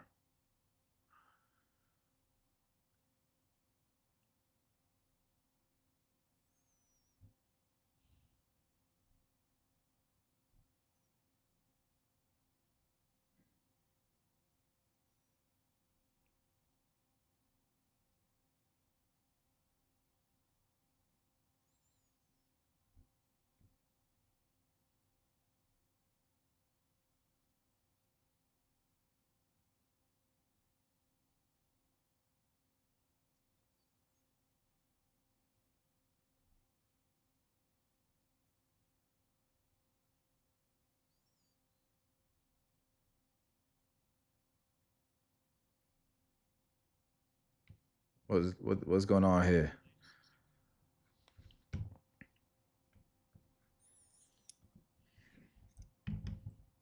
The latest executive orders crossing President Trump's desk are aimed at cracking down on sanctuary jurisdictions and backing law enforcement officers facing legal battles. One of the orders directs Attorney General Pam Bondi and Homeland Security Secretary Kristi Noem to compile a list of sanctuary cities that refuse to cooperate with federal immigration laws. Trump got a lot of women working for him. The move is part of Trump's broader push to defund cities and states that won't assist with deporting illegal immigrants. Second order, focused on promoting law and order in the U.S., authorizes authorities to pursue legal action against those state or local officials who are obstructing their immigration enforcement, as well as any criminal law enforcement. It includes significant new protections for law enforcement officers, instructing the Justice Department to create a mechanism to offer some forms of legal support as well as pro bono assistance to cops who are facing unjust legal expenses. The order further calls for an increase in surplus military equipment available to local law enforcement, reversing several Democratic-era restrictions, and demands a review and possible modification of federal consent decrees that were put in place after findings of racial discrimination. Other reforms include requiring direct evidence, not just statistical disparities, in racial discrimination probes, and prioritizing federal prosecutions for violent crimes, drug trafficking, and illegal gun possession by repeat offenders. The White House says the executive actions will heap additional pressure on non-cooperative cities while reinforcing Trump's support for police departments across the U.S. For more stories, New York Post, this was awful. That was awful. What did we watch? A whole bunch of stock video and a guy reading in front of a damn potato. A guy reading in front of the worst webcam possible. Damn. Wasting my damn time. But I will say the sanctuary city stuff is insane. You know what I was watching? I was watching Candace Owens and Tim Dillon or whatever, the comedian. I like Tim Dillon. He's funny.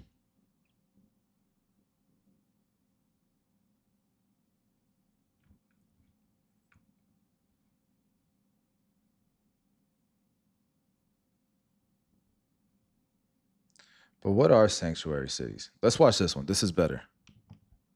Borders are, and has been working all elements of trying to secure our borders and collect the millions that got here over the last 4 years. And he's my guest. Tom, great to see you. Today's your day. You opened up at 8:30 this morning with a press conference. Day one, 100 days in. Your thoughts? Well, it's a great day, celebrating the success of President Trump and the men and women of the United States Border Patrol, right?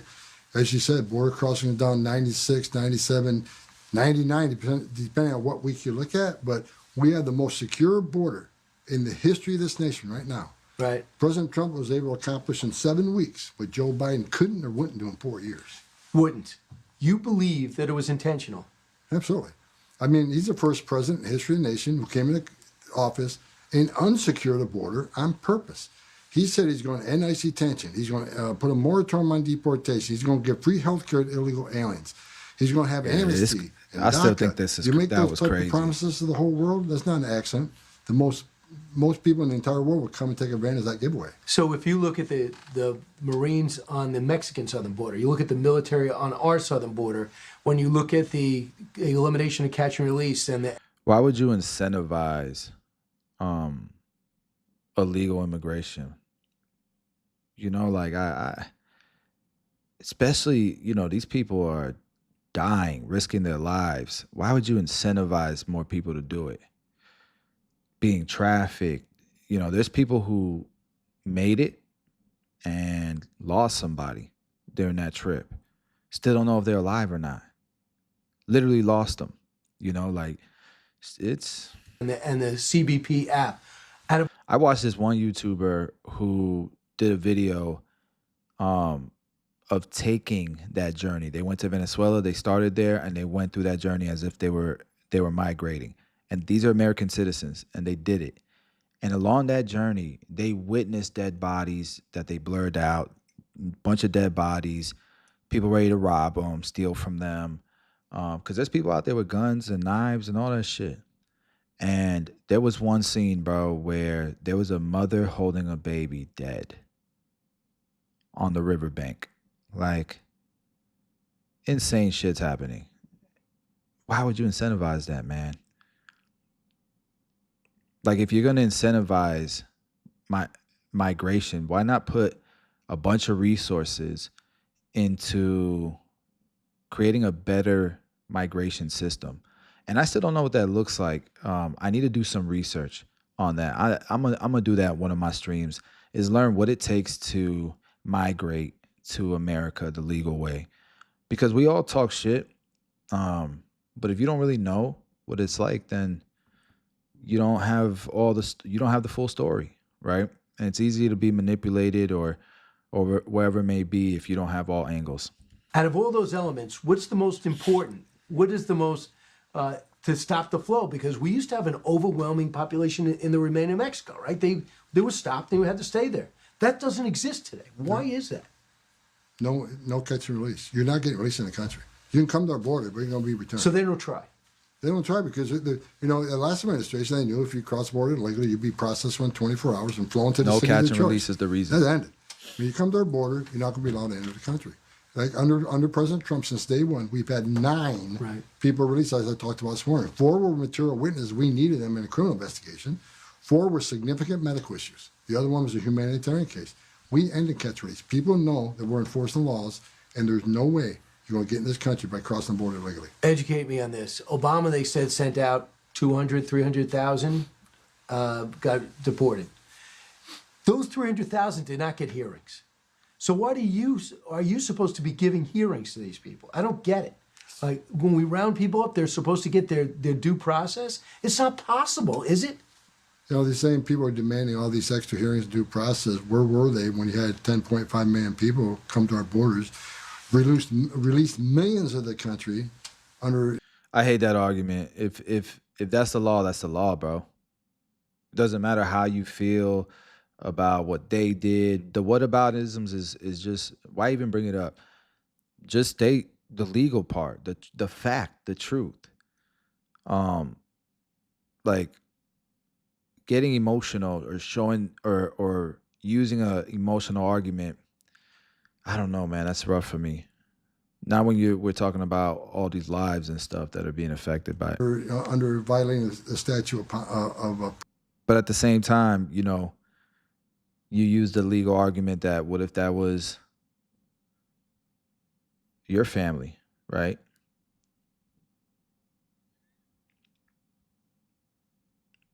A parole and asylum. I mean, where were they when you got a 600% increase in sex trafficking? Where were they when a $250,000 Americans died from fentanyl? That point. Border? Okay. Where were they? You know, where no inspector terrorists and record numbers coming across the border. You know, they didn't follow the legal process to get here. Now all of a sudden they made a legal process to deport them. They didn't care there was no vetting done to get here, but now they want vetting done, everyone being removed. We're enforcing laws of this country, and we're following the statutes and federal law. Alien Enemies Act is an act that was written by Congress, enacted by Congress. We're using every tool in our tool shed to make this country safe again, and that's what we're going to keep doing. How? So it's a old law, so it's legal. Number one. Number two,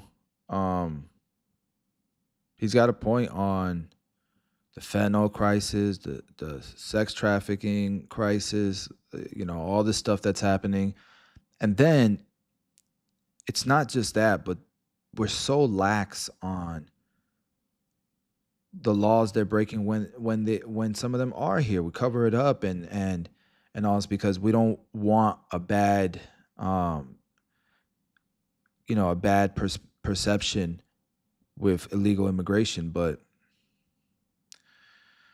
how long do you need the military at the border, knowing that there's a budget to be aware of? We need them there. We need them there now. And look, yesterday, like I said, we only had 33 gotaways. That number needs to get to 0. But if we pull back now. Yesterday at 33? Last 24 hours, 33 gotaways. Wow. Down from 1,800. How do you know they're gotaways? So do you catch them on video and you can't stop them? On video, drone traffic, or sensor traffic. And but you know, going from 1,800 on average a day to 33 is pretty good. It's 33 too many. But I think you look at the number of people released. Like I said, we released 9, and at the same time period we released 9. Joe Biden released 184,000. But we need the military on the border. Like Pete Hegseth said, who I love Pete. He said a great thing by saying they defended borders all over the world. Now they're defending our border. I think they were. They should be. So, who decides who gets on that plane and gets flown out? What does he mean by that, though? I'm oohing over here. Because there's like war, right? You're defending from war. But if it's apples to apples, where are they defending heavy migration? I gotta look that up. Flown out to El Salvador, other people. What goes into that? Do you play a role in that? I play an oversight role, but ICE really depends. They create the manifest. They work very closely with DOJ and Department of State. And that's what's good. I sent these many people so there's no due process. No due process. We spend hundreds of hours on every illegal alien to ascertain, to ensure they're a member of TDA MS-13. A lot of due process, hundreds of hours. So we got the Department of Justice at the table. We got the Department of State at the table. We got DOD at the table. Every day we meet. There's a lot of due process to make sure that everybody we remove is a public safety threat or national security. So we got this morning. It came out in the Wall Street Journal. Trump to sign order requiring nationwide list of sanctuary cities and states. How does that help you? Sanctuaries are sanctuary for criminals. When you knowingly release an illegal alien public safety threat back in the community, it makes it more dangerous for the community, of course, makes it more dangerous for our officers, and makes it more dangerous for the illegal alien. We want to take possession of the public safety threat inside a jail, where they choose to lock somebody in a jail cell. Give us access in the jail. It's much more efficient. But what is making a list of having them, just to be able to call them out? And we're going after all of them. Okay. Sanctuaries are sanctuary criminals, and we think they're violating federal law. I mean, Every elected mayor, governor, and city council person, they would all, you think they all want public safety threats You would think to the so. community. Great. Tom Homan's had a great 100 days. How after 4 years? What's this border going to look like after 4 years? It's going to be great. Tom Homan, thanks so much. Congratulations. Thank you. I went on Brian. All right, so this is what I got from ChatGPT. Did America under Biden administration, did they help enforce illegal immigration around the world, right? Like Tom Homan has just claimed. While Biden administration didn't directly defend borders around the world, as in putting U.S. troops on other nations' borders to stop illegal immigration, they worked with other governments to help them manage migration. Mexico, Guatemala, Honduras, El Salvador, the Northern Triangle gave aid packages and worked with these countries to improve their own border enforcement and curb migration toward the U.S. What? What? Nah, that's crazy. That's crazy. That's crazy. I got to check the source because I know they'll be like, oh, you get your information from ChatGPT. Encourage Mexico to deploy its National Guard to help slow migrants headed north. Okay. But why did you curb them to the U.S. while also having encouraging Mexico to deploy National Guard to help slow migrants heading north? Panama and Colombia supported efforts to control migration through the Darien Gap, a dangerous jungle route many migrants use to reach the U.S., That's what I'm talking about, the Darien Gap. That's where those YouTubers they went through. There hasn't been focus on defending other countries' borders from illegal immigration in a military sense. The U.S. military presence worldwide is more about national security, counterterrorism, and strategic alliances rather than enforcing borders against illegal immigration. So, yes, the Biden administration worked globally with other countries to manage migration flows, but didn't directly defend borders like posting troops to block illegal immigration elsewhere. No, there wasn't a global effort to defend other countries' borders. Yeah, so Tom Homan, I'm assuming he's talking about war, defending other people's borders from invasions and stuff like that. But I also think that's way different. And I know people will argue, and I heard the argument of, illegal immigration is an invasion. It's bad. It's not good. Especially with these countries releasing their prisons, their worst citizens, their criminals. We know MS-13 and Tran de Agua, whatever it's called. Heard all those stories. I get it. It's bad. But a military invasion, you're talking about, if you watch what's going on with Ukraine and Russia, there's reports 1 million Russians have died. The number that Russia's given is like 250, 300,000 Russians have died in this war. But Ukraine thinks it's more like 1 million Russians, where the Ukraine numbers is like 100,000 people, but like 15,000 citizens have died. So you're talking about 1 million people have died directly from war. And people will argue that millions have died from, or hundreds of thousands have died from fentanyl, the sex trafficking, all that stuff. I get it. But it's just another level, the war thing. It's both are bad. One is severe, is really, really sad, really bad. And there's also a global impact to war that I think is a little bit more spread than migration issues. So both got to be handled, though. Both are bad. Both got to be handled and managed. But yeah, Tom Homan, I think that's his argument, is that they're helping other countries' borders from invasions.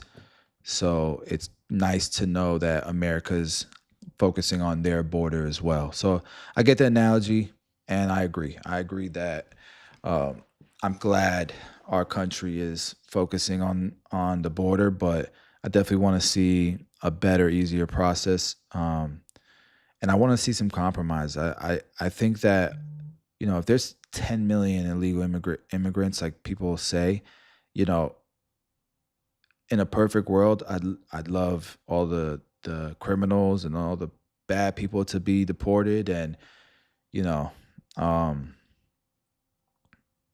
we close the border, we grandfather people in, good people in, as long as they pay taxes. They got a year to pay taxes, or to make some type of payment, or to begin paying taxes, and they can stay because now they're good citizens with no record that pay their taxes. I'd like to see that, and then we can take all those resources from the taxes to help with, I don't know, if it's 10 million people, that's a lot of money. I'm not saying that 10 million, that all illegal immigrants don't pay taxes. Many do. They use an I-10 number, I believe. But I say that to say, we can use a lot of those resources to help cut the deficit and to make the current migration system much more efficient. Now, I don't pretend to know exactly how the migration system works. I've helped people get visas.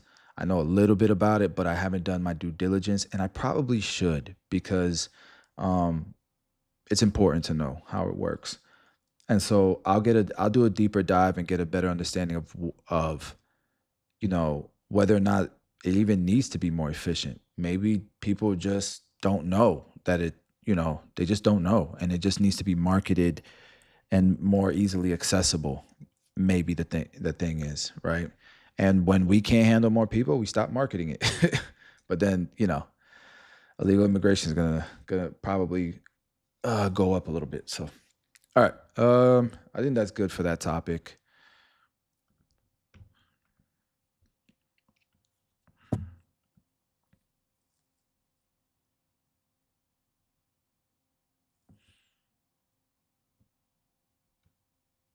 Oh, I wanted to watch this.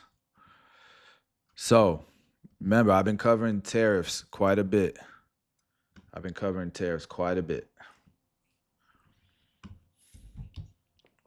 Levels on record amid a fierce trade war. Retailers are warning of empty shelves reminiscent of the pandemic, with the 145% tariff on nearly all Chinese imports in place.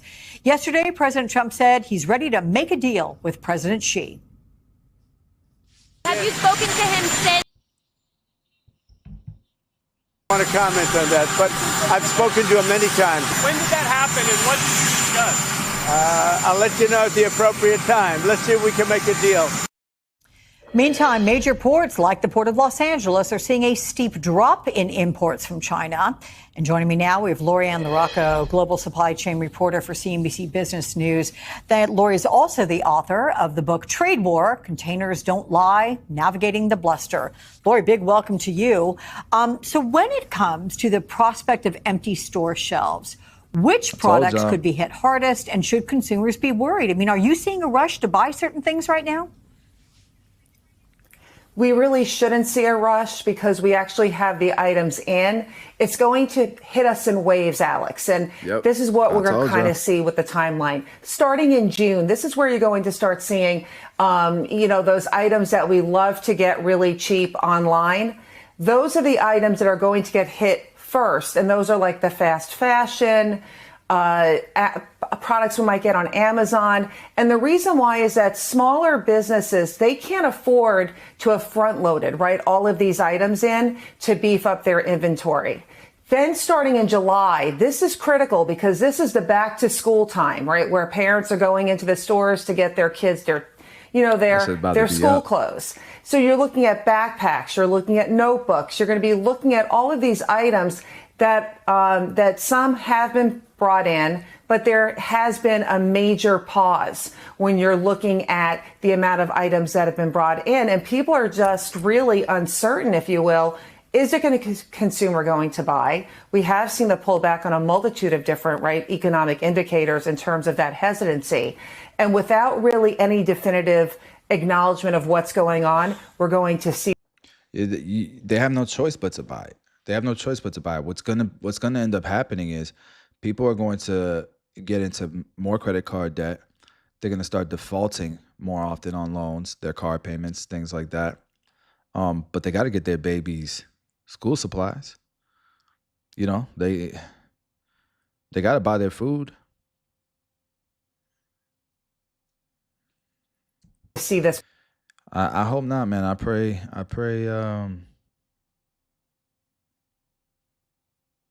everything goes smooth, but you know, if you're playing devil's advocate, these are the things that I was talking about happening. And I knew right away because, you know, I have that exposure. And so I know everybody's halting orders. Because when you look at one of those containers, each of those containers are like, depending on, you know, it can vary, but like during the pandemic, it was $24,000 to ship one of those containers. $24,000. Before the pandemic, it was like $6,000 or $7,000. You know, sometimes it would go down to $5,000, sometimes it'd go up to $8,000, but it was in that range.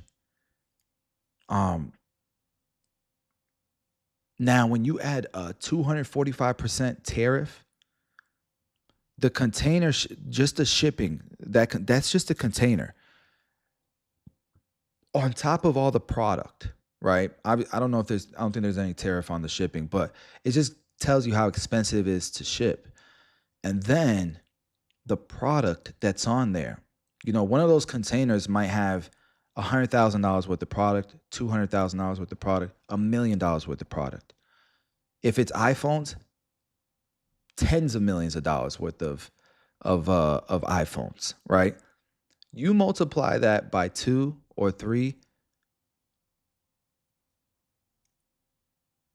you don't even have a business anymore. You're gonna lose money every product you sell. You know what I mean? So what are these companies doing? They can't hide it. Not the big ones. I don't know, man. The little guys could probably do some things here and there.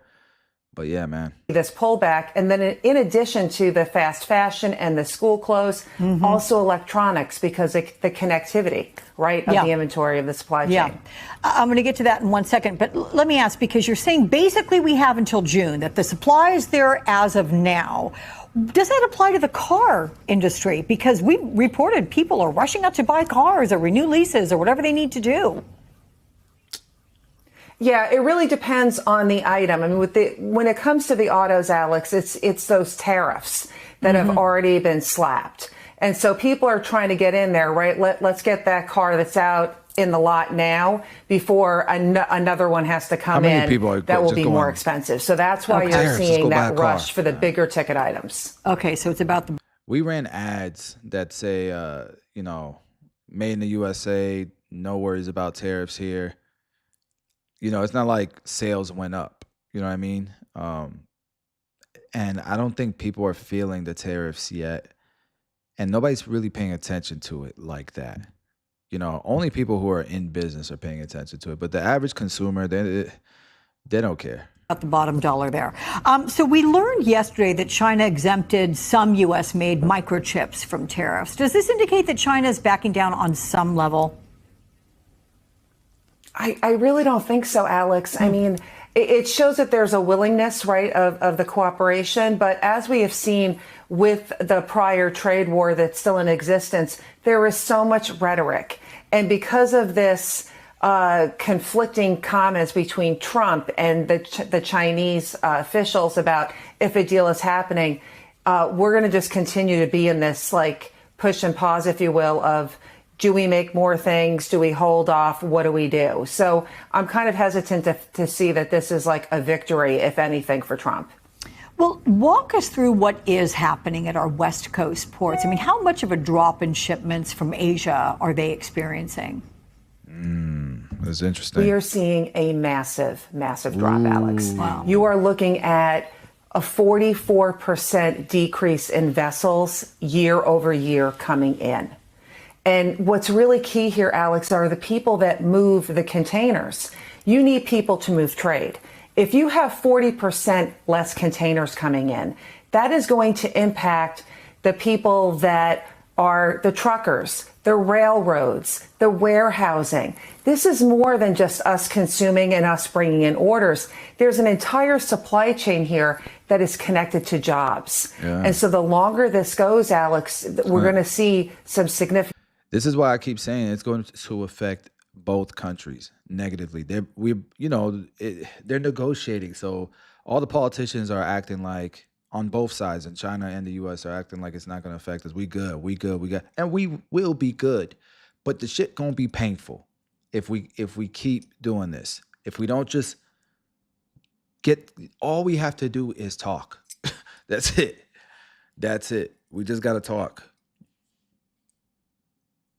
Now, I'm not saying moving forward, both countries ain't going to try to move away from each other more, be less dependent on each other.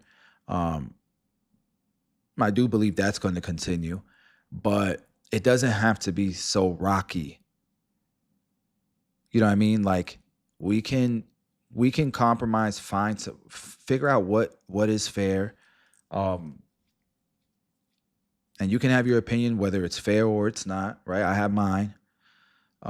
But nonetheless, we do got to come to some type of compromise. What is fair? Let's define it and let's figure out what we need to do so that even though we're going to separate our dependency a little bit here, moving forward, it doesn't have to be painful the entire time as we figure it out. Because now China's prime minister, I think that's what he is, right? Prime minister or president? I don't know. Let me not be naive. It's just so confusing. With all these countries are different, and I'm human, so let me see.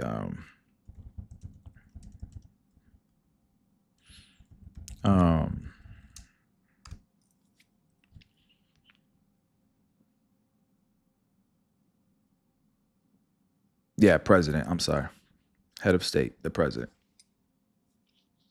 Xi Jinping. Okay. Sorry about that. No disrespect.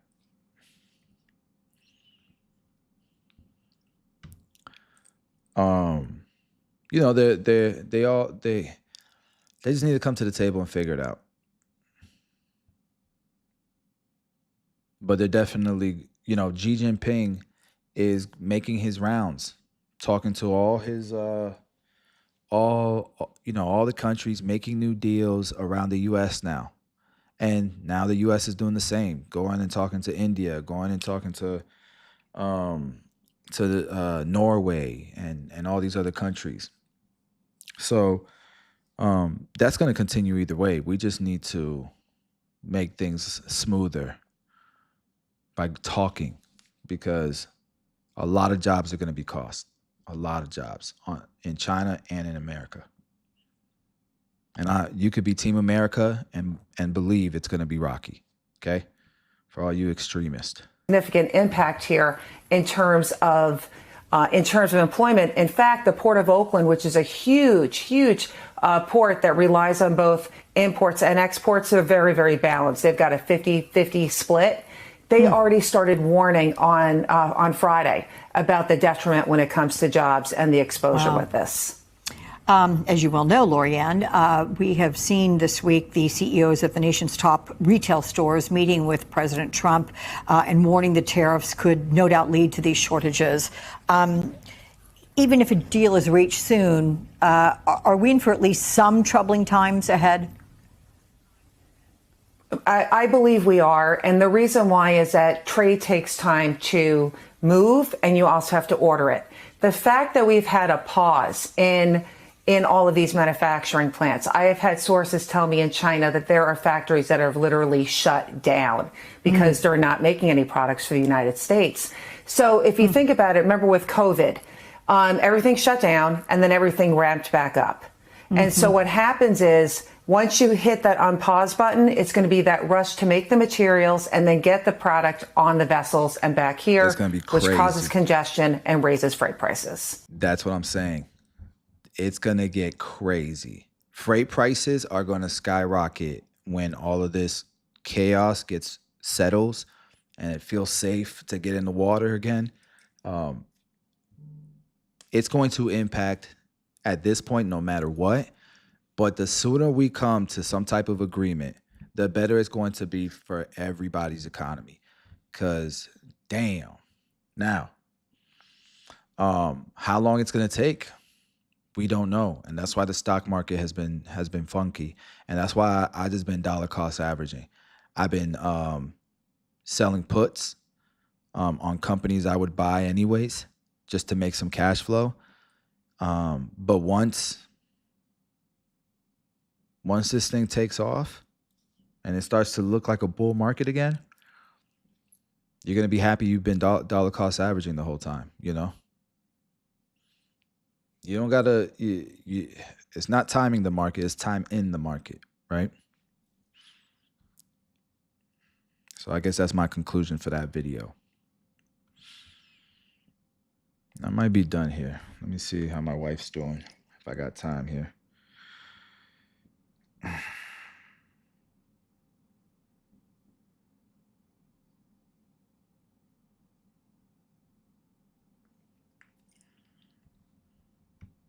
Man, I love live streaming.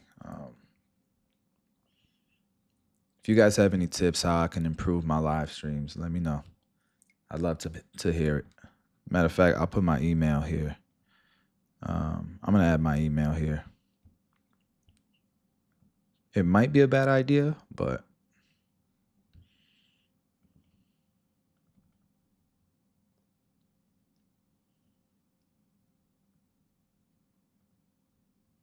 this might be a bad idea.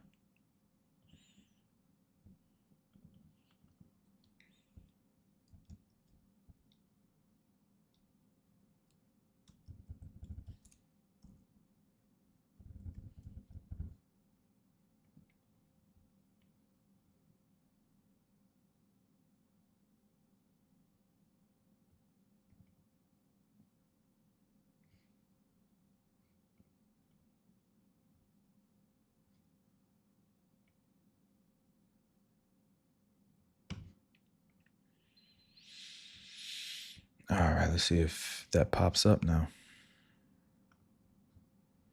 Yeah, it pops up.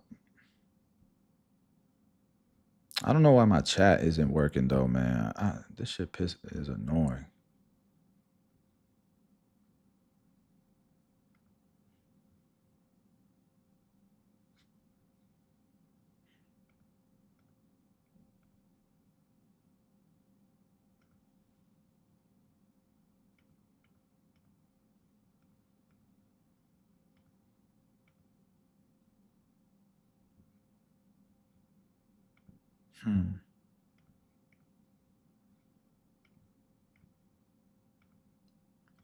I used to have a chat widget, and for whatever reason, I don't have it no more.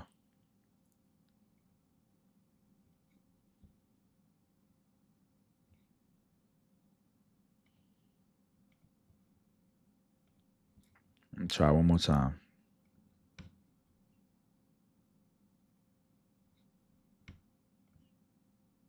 But yeah, man, I'm always looking for feedback. Some of you guys might just be into this type of content.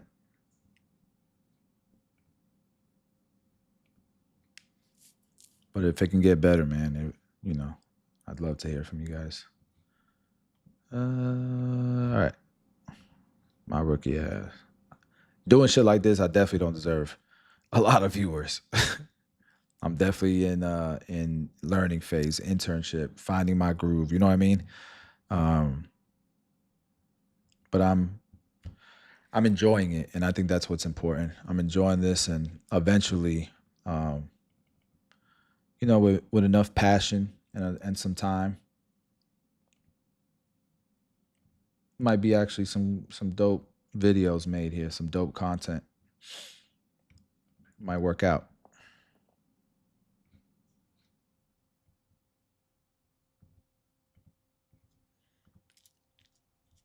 All right.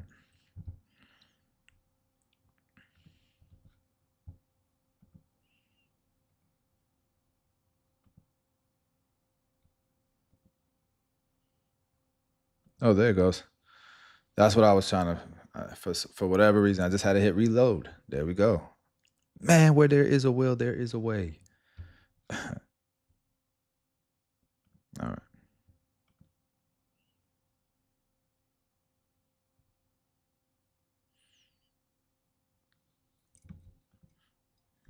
Let's see what else I can catch up on.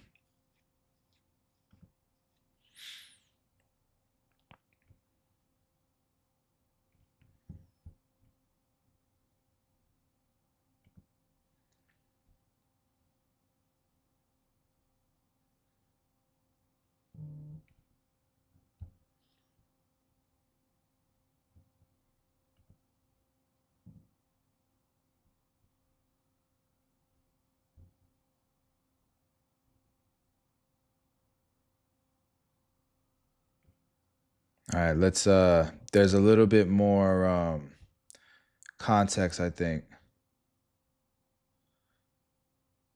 But there's no conclusive evidence as of right now for the massive power outage. What we know so far in terms of what is at the, behind all this, what's the cause of this? It's interesting. We're still waiting for a proper briefing from the grid operators, both in Spain, also in Portugal, about what caused this. We've had a very short reason given, which was a very technical term called oscillation, about something to do with the grid voltage or frequency that has caused the widespread blackouts. But really, we don't have much information yet, and we've just been hearing that it's too soon to tell. So when we delve into the data, we're not seeing anything obvious. So really, we are waiting for the grid operators to tell us more about what caused it. Okay, got it. In terms of the efforts to restore the network, could the possibility of a cyber attack be, delaying efforts to restore the network, or are they making good progress on that front? That is starting to happen slowly. We've seen some areas in Spain coming back, but it's clear already that it's going to take quite a long time. In Portugal, they seem to be more pessimistic about the amount of time that it will take to return to normality. But the Portuguese have ruled out a cyber attack, so we don't think that that's the cause anymore. But that's obviously where everyone's mind so they ruled out goes immediately.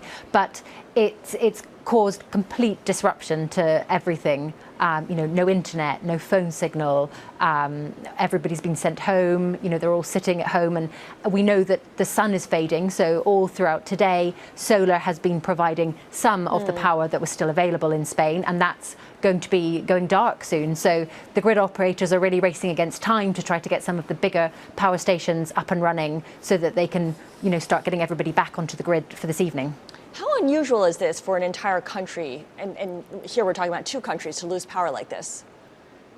On this scale, it is very unusual. We do see sort of outages. We reported extensively on the Heathrow outage at one of London's major airports. Things like that are a little more common, where there are incidents that happen and things go wrong, maybe a fire. But something on this scale is really quite unusual.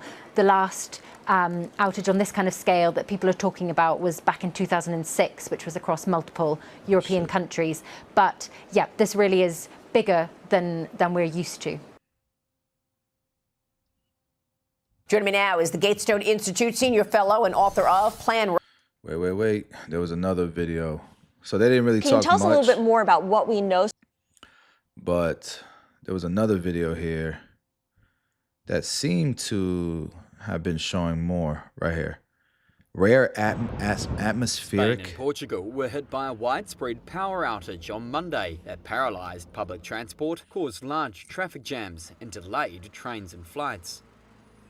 Utility operators sought to restore the grid, with the cause yet to be confirmed. However, Portugal's grid operators said a rare atmospheric phenomenon in Spain, due to extreme temperature variations in the country's interior, caused the power outages. In parts of Portugal and Spain, traffic lights stopped working, causing gridlock. Transport networks were halted and people were trapped in the metro and in elevators. In Madrid, hundreds stood in the streets outside office buildings, with a heavy police presence around some important buildings. The capital's mayor urged residents to minimise all travel and stay at their current locations if possible. Airports in both Spain and Portugal reported delays and the activation of emergency generators. The Spanish and Portuguese governments met to discuss the outage, and a crisis committee was set up in Spain, sources familiar with the situation said. Power outages on this scale are rare in Europe. In 2003, a problem with a hydroelectric power line between Italy and Switzerland caused a major outage across the whole Italian peninsula for 12 hours. You're looking at a train station in Valencia in Spain that has been hit by a massive power outage that authorities there say is impacting the entire Iberian Peninsula. Let's get straight to our breaking news this hour out of southern Europe. And a massive power outage has knocked out electricity across Spain and Portugal, causing chaos at airports, at train stations, and on the roads. The Portuguese national grid operator says all of the Iberian Peninsula has been impacted and that some parts of France were also affected. CNN Salma Abdelaziz is in London. Salma.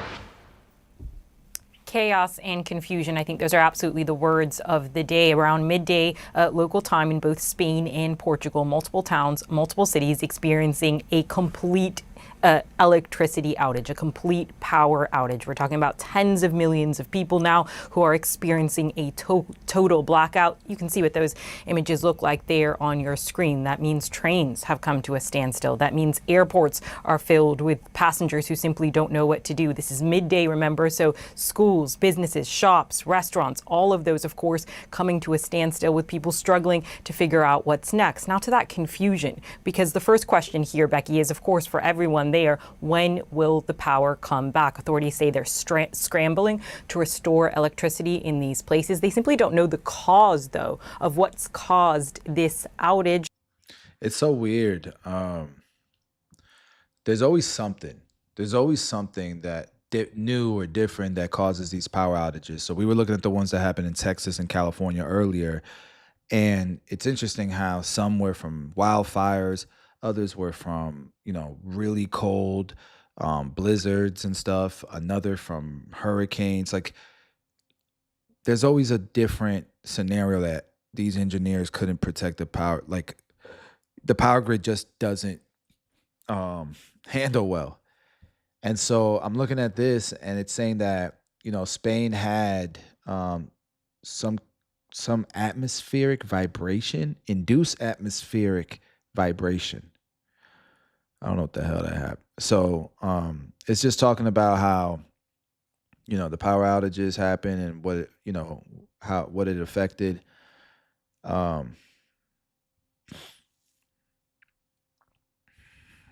Meteorologists warn that such phenomena, though rare, could occur elsewhere, including in the United States, where similar conditions exist. The incident has sparked discussions on the need for improved grid resilience. But what the hell happened? It's like a once-in-a-lifetime thing. I've never even heard of this before. And then they said that, Spain has had issues before, but for other issues, not for this.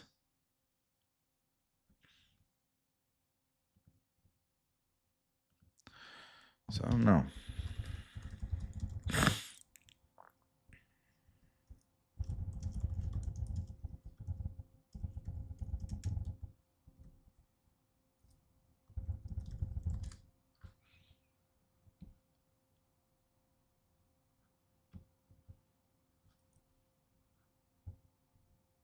Extreme temperature fluctuations, very rapid changes between hot and cold air masses created unusual atmospheric instability. Hot ground level. Okay. I don't know. I don't understand it. It's above my pay grade. This is one of those things where I choose not understanding. I'm too dumb to understand it. And that's okay. Shout out to all the very smart individuals who got it right away.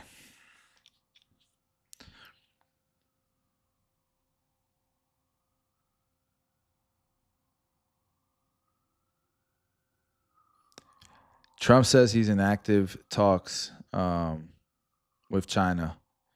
Which one is it, man? Y'all confusing the hell out of us. Shit is crazy.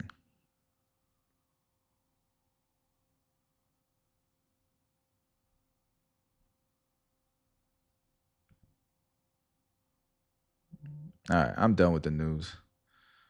Let's watch something that's fun.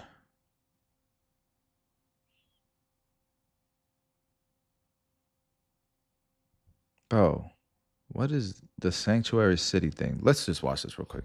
This is not fun, but Sanctuary city. What's happening coming out of? So Cincinnati is considered a sanctuary city. A sanctuary city. What's happening coming out of our White House is just illegal. That is the question city leaders are still grappling with as President Donald Trump's immigration crackdown ramps up. What is to come around this country? Large-scale operations that employ our state and local enforcement partners to get criminal, illegal aliens off our streets. Against this backdrop, in January, Cincinnati Vice Mayor Jan Michelle Kearney filed 2 motions requesting reports detailing the actions the city could take when helping immigrants who call Cincinnati home. Immigrants boost our workforce. The report is supposed to identify the protections for residents and resources the city already has in place and what is needed. Monday, WCPO learned the report is not yet complete. I understand we're supposed to get that report soon. So I hope soon means maybe today, but I don't know. But it should be soon. And now President Trump is expected to sign an executive order directing federal law enforcement to make a list of cities and states that aren't complying with federal immigration laws. Bro, Sanctuary cities can be sued on. Bro, speaking of which, did you guys see all the attorneys, not the attorneys, the judges that are getting locked up for hiding? And then some of them are linked with gangs, allegedly. But I mean, they got face tattoos and shit. Like, I mean, come on, man. Like, it's easy to paint that narrative. So, you know, if I had to bet on it, I'd say they'd probably right. You know what I mean?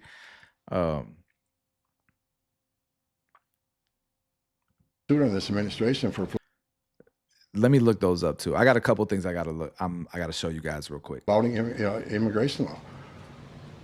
I mean, the law's clear. Many of the Trump administration's efforts to punish sanctuary cities are still making their way through the courts, but those on this list could face a cutoff in federal funding and possible lawsuits if they refuse to change their practices. The city of Cincinnati maintains it will follow all laws, but insists local law enforcement, both on a city and county level, will have no role in aiding federal immigration enforcement. So we want to pull everything together just to see, like, what do we have available? Because sometimes it's, you know, when you're in a crisis, you don't know where to go. So let's make sure the city is providing those avenues. In Cincinnati, Jay Shakur, WCPO 9 News. Yeah, so look at this. Good morning, everyone. Thank you. So look at this. Like, you got this lady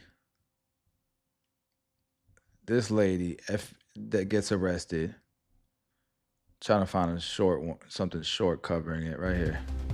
And then there's a dude too. Breaking news, the FBI has just arrested a Milwaukee judge accused of trying to help a man evade immigration authorities. In a now deleted post on X, the FBI director writes that Judge Hannah Dugan intentionally misdirected agents. ABC News Justice reporter Alex Mallon has the details. Alex, what do we know so far? Well, we don't know why the FBI director deleted that post, but we do know from our affiliate in Wisconsin that Judge Hannah Dugan did make her initial appearance this morning. She was charged with 2 federal crimes. That includes concealing a person from discovery and arrest, and the second count is obstruction of federal proceedings. She appeared, her attorney in that court proceeding said that, quote, Judge Dugan wholeheartedly protests the arrest, and the judge ended up actually ordering her released after that hearing. We expect that she will plead not guilty to those charges. But this is a dramatic escalation, obviously, of the Trump administration's, war with the judiciary. They have been previewing the possibility that they would seek charges against any judge or federal officer or even state officers who they say obstruct lawful deportation efforts by this administration. But obviously, this is a dramatic escalation of that. And they detail this. We just got these court charges that were unsealed. Basically, on April 18th, they say that Judge Dugan had an undocumented immigrant set to appear before her in court, and they allege that she helped facilitate him evading ICE officers who were present and ready to arrest him at that court. They say that they were actually able to later arrest him on the street, that he fled them.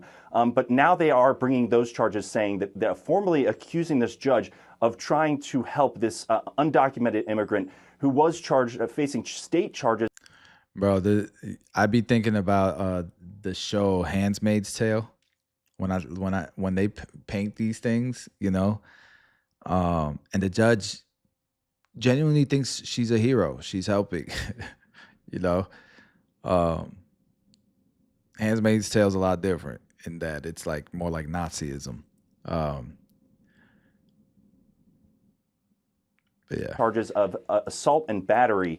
And was appearing before her at that time on April 18th. So obviously, we're going to watch the developments. This is going to be a very contentious and closely watched case as we see this administration really take head on this idea that they say that state officials are seeking to obstruct their federal efforts to crack down on illegal immigration. Yeah, so pretty much with the whole sanctuary city thing, Trump is saying, if you guys don't do what I'm asking you guys to do to fight these sanctuary cities, well, we're going to lock your ass up. Maybe not lock them up, but I think it's different. You know, it's just going to be issues. It's going to be problems, right? Federal funding, all that shit. Or maybe I'm wrong. Maybe he can do something like that. I don't know the morality of that. I don't know the legality of it, but I don't know. You know, maybe he can. But I think this is different. I think it's different, and I think it's maybe not. I don't know. But I think if they're, you know, deliberately getting in the way of, well, I guess, I don't know. I don't know how that would work. Let me actually go back to that video to see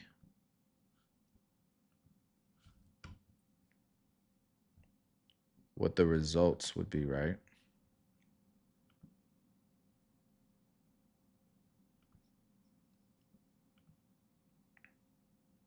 No, that's not it. No,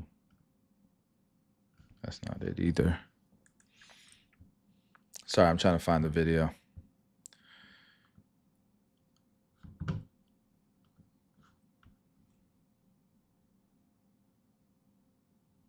Oh yeah, here it is.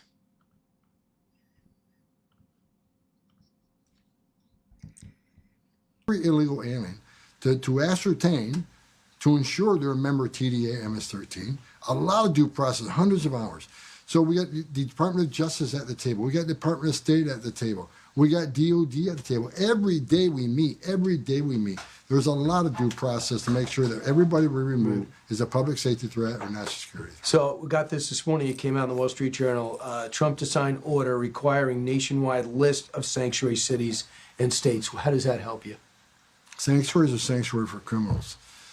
When you knowingly release an illegal alien public safety threat back in the community, it makes it more dangerous for the community, of course, makes it more dangerous for our officers, and makes it more dangerous for the illegal alien. We want to take possession of the public safety threat inside a jail, where they choose to lock somebody in a jail cell.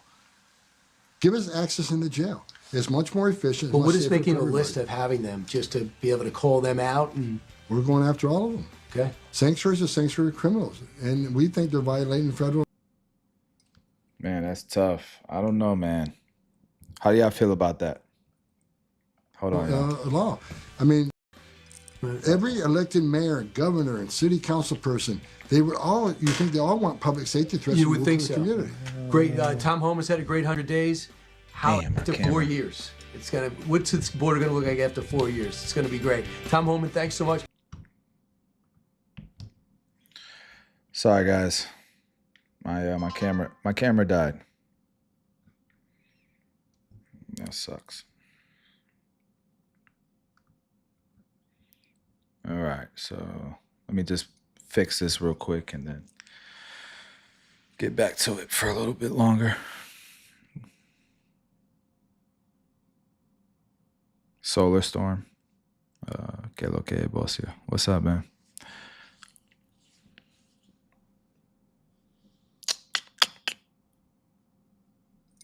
Oh, that's not it. Damn.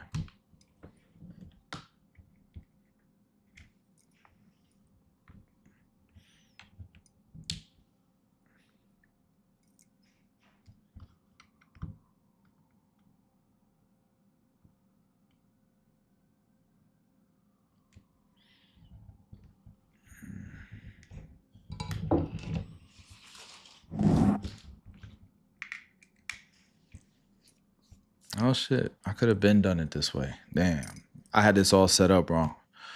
See, I'll tell you, I'm a rookie. I'm learning though. I'm learning.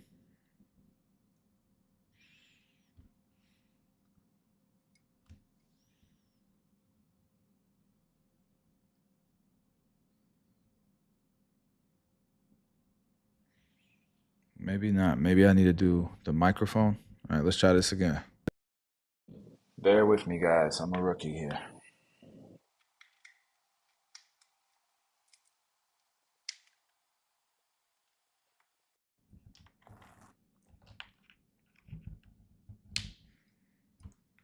All right, this might actually work.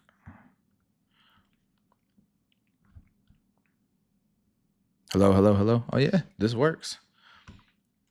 All right, I think we figured it out. All right, so still not really sure if they can do anything about it, but I also think it's important to know what a sanctuary city is because maybe I'm missing something there.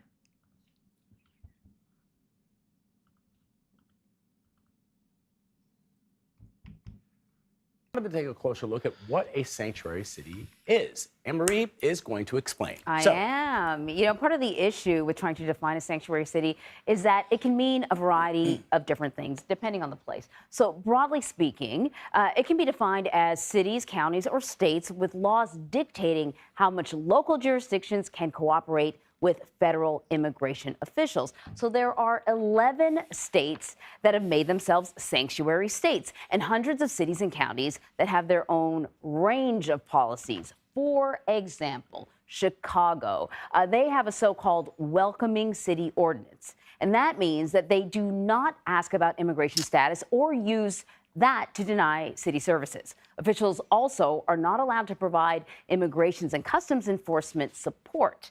And then there is Clayton County, that's in Georgia. It has a much narrower definition. Officers do not honor ICE requests to detain migrants for deportation. So many sanctuary city laws revolve around ICE detainment requests. Here's how it works. Essentially, when you're arrested and you're booked for a crime, law enforcement takes your fingerprints, and then those fingerprints are automatically sent to federal databases, including one ICE maintains for unauthorized immigrants. Now, ICE can send a detainer request to ask local police to hold a person until the agency arrives. At sanctuary cities, however, they do not enforce those requests. Damn. That's the difference. So why would a city do this? Well, mostly, you know, it has to do with obviously ensuring immigrants feel comfortable reporting and cooperating with criminal investigations.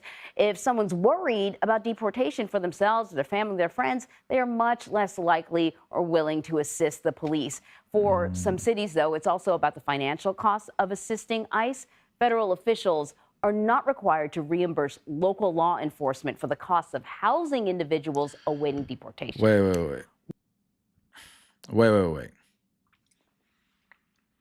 They are criminals. They've been arrested and they're illegally here.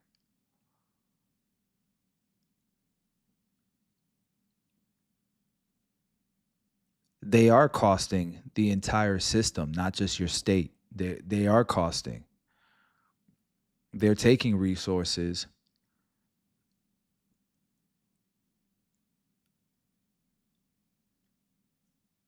So it's like either way, you know, it's a cost. And they've been arrested. Now, I don't know how true this is, but there's been some that have been arrested for some serious offenses that have been let go. I don't know, man. Like I said, everything is so freaking complex. The people are voting. The people are voting. That's why I tell people, man, vote. Vote. Because even if it doesn't get the results you want, it's important that we vote. Because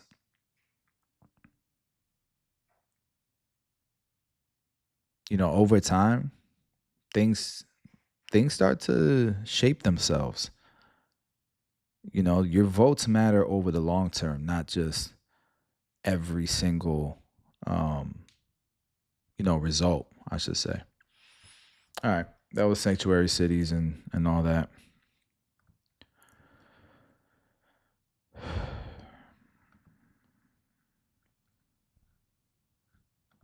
Oh, this is what I wanted to watch next. Hold on, I'll tell y'all right now. This is crazy. If this is true, this is crazy. Look at this. If this is true, this is crazy. Now to our social story. We post the topics on our Instagram page and you decide the story. This week's winner is President Trump's ongoing trade war with China. 52% of you want to know how that impacts and how that reaches two online shopping titans, Shein and Temu. Shein, a fast fashion giant, and Temu, whose offerings range from clothes to jewelry to drones. They're go-to sites for online shoppers looking for low prices. The two China-based retailers raised prices on some of those goods Friday after announcing the price hikes earlier this month when they cited recent changes in global trade rules and tariffs. As the catalyst, the two sites largely avoided the immediate impact of tariffs due to an exemption on goods under $800, but that is set to expire next week. Let's go ahead and bring in Business Insider's senior tech and business correspondent, Katie Natop. Listen, China is so smart. I'm going to let this keep playing, but China is smart, man. They are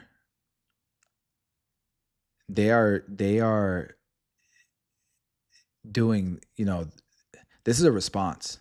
And this is the smartest way of doing it, in that they're labeling the import tax and making it obvious that this price hike is because of this.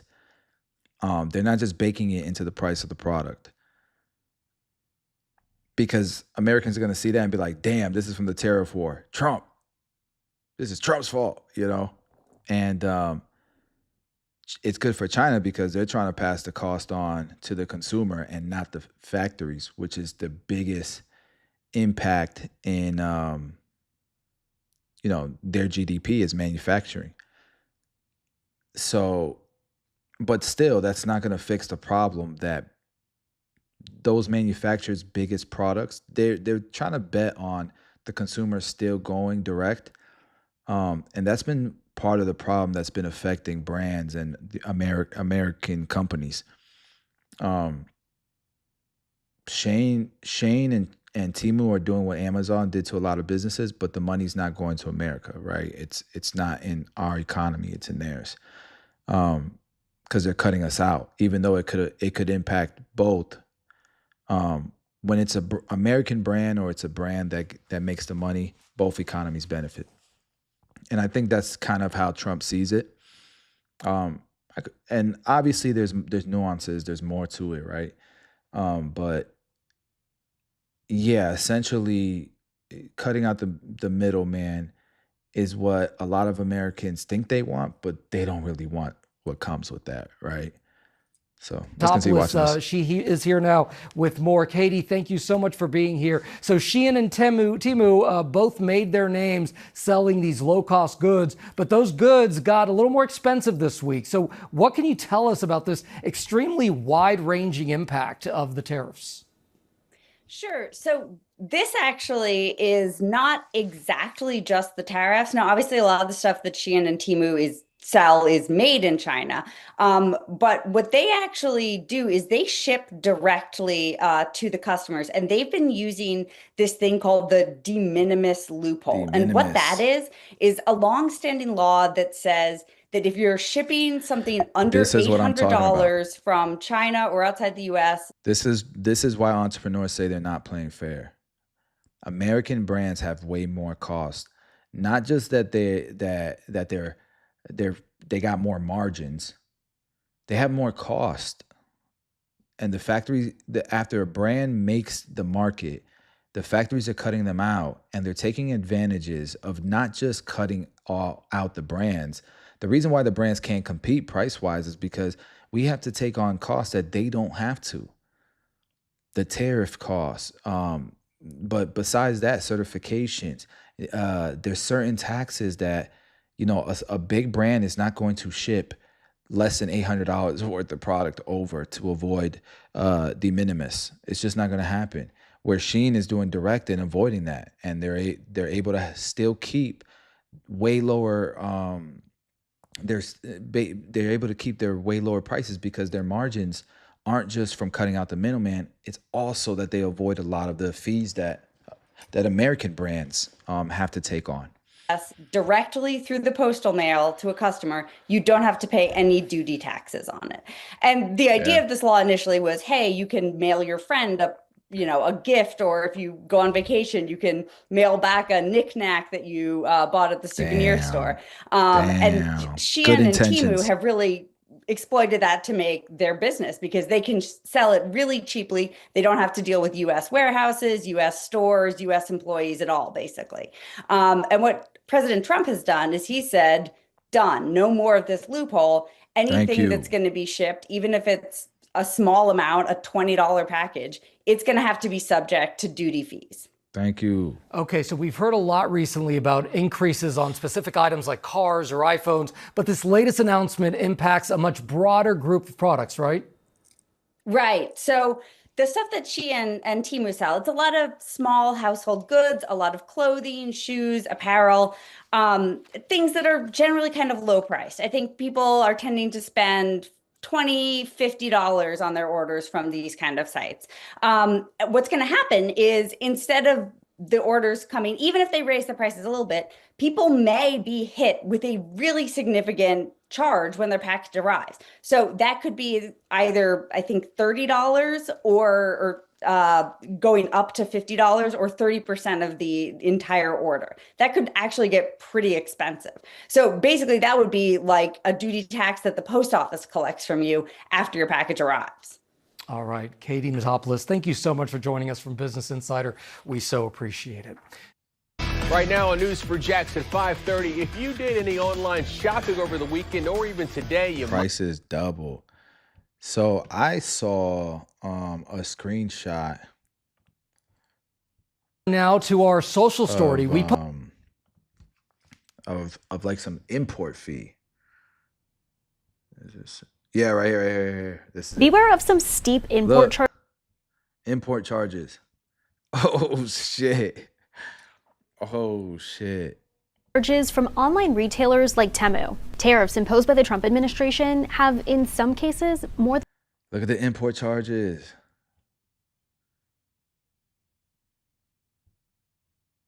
than double the price of items. That's what I'm talking about. This is genius from China, to put it all on that. But this shows you, man.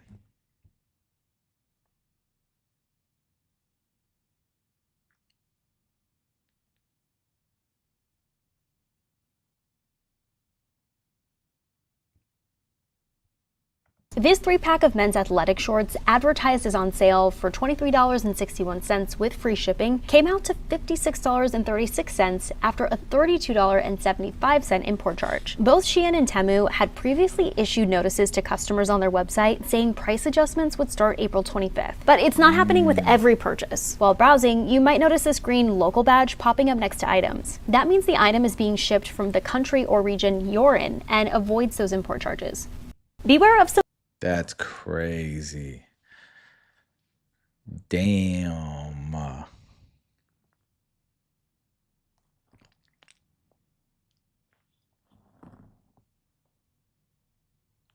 Hey.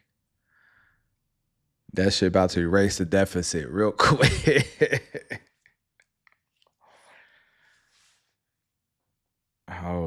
shit. Listen, if it erases deficit, y'all just gonna buy direct like that, I'm with it. I'm not mad either way. Fair game. If you keep buying from them, it's because you like their product better. Now it's fair game. And it's not that it's right. I'm not saying that it's right. It's just they're paying their fair share, right? Like if American entrepreneurs have to pay these taxes, these extra fees, and this blocks it, I think that's fair. It's no different than, going through the immigration process, right? Because we got to pay these fees. I got to pay taxes. So if y'all going to do business here, that's cool. But pay your taxes. Now we're even playing field. Is that wrong to ask for? Is that too much? Is that a crazy perspective to have? I don't think it is, but I could be wrong. You guys could see it a different way. Bieber? Right, that's all I got for the TMU topic. And then, you know what, man? I think I'm done for today. You guys seem bored. Everybody's dropped off. So, yeah, I feel like I caught up on a bunch of stuff. And I got some content for the next few days. So appreciate y'all for hanging out with me. And I will see you guys tomorrow.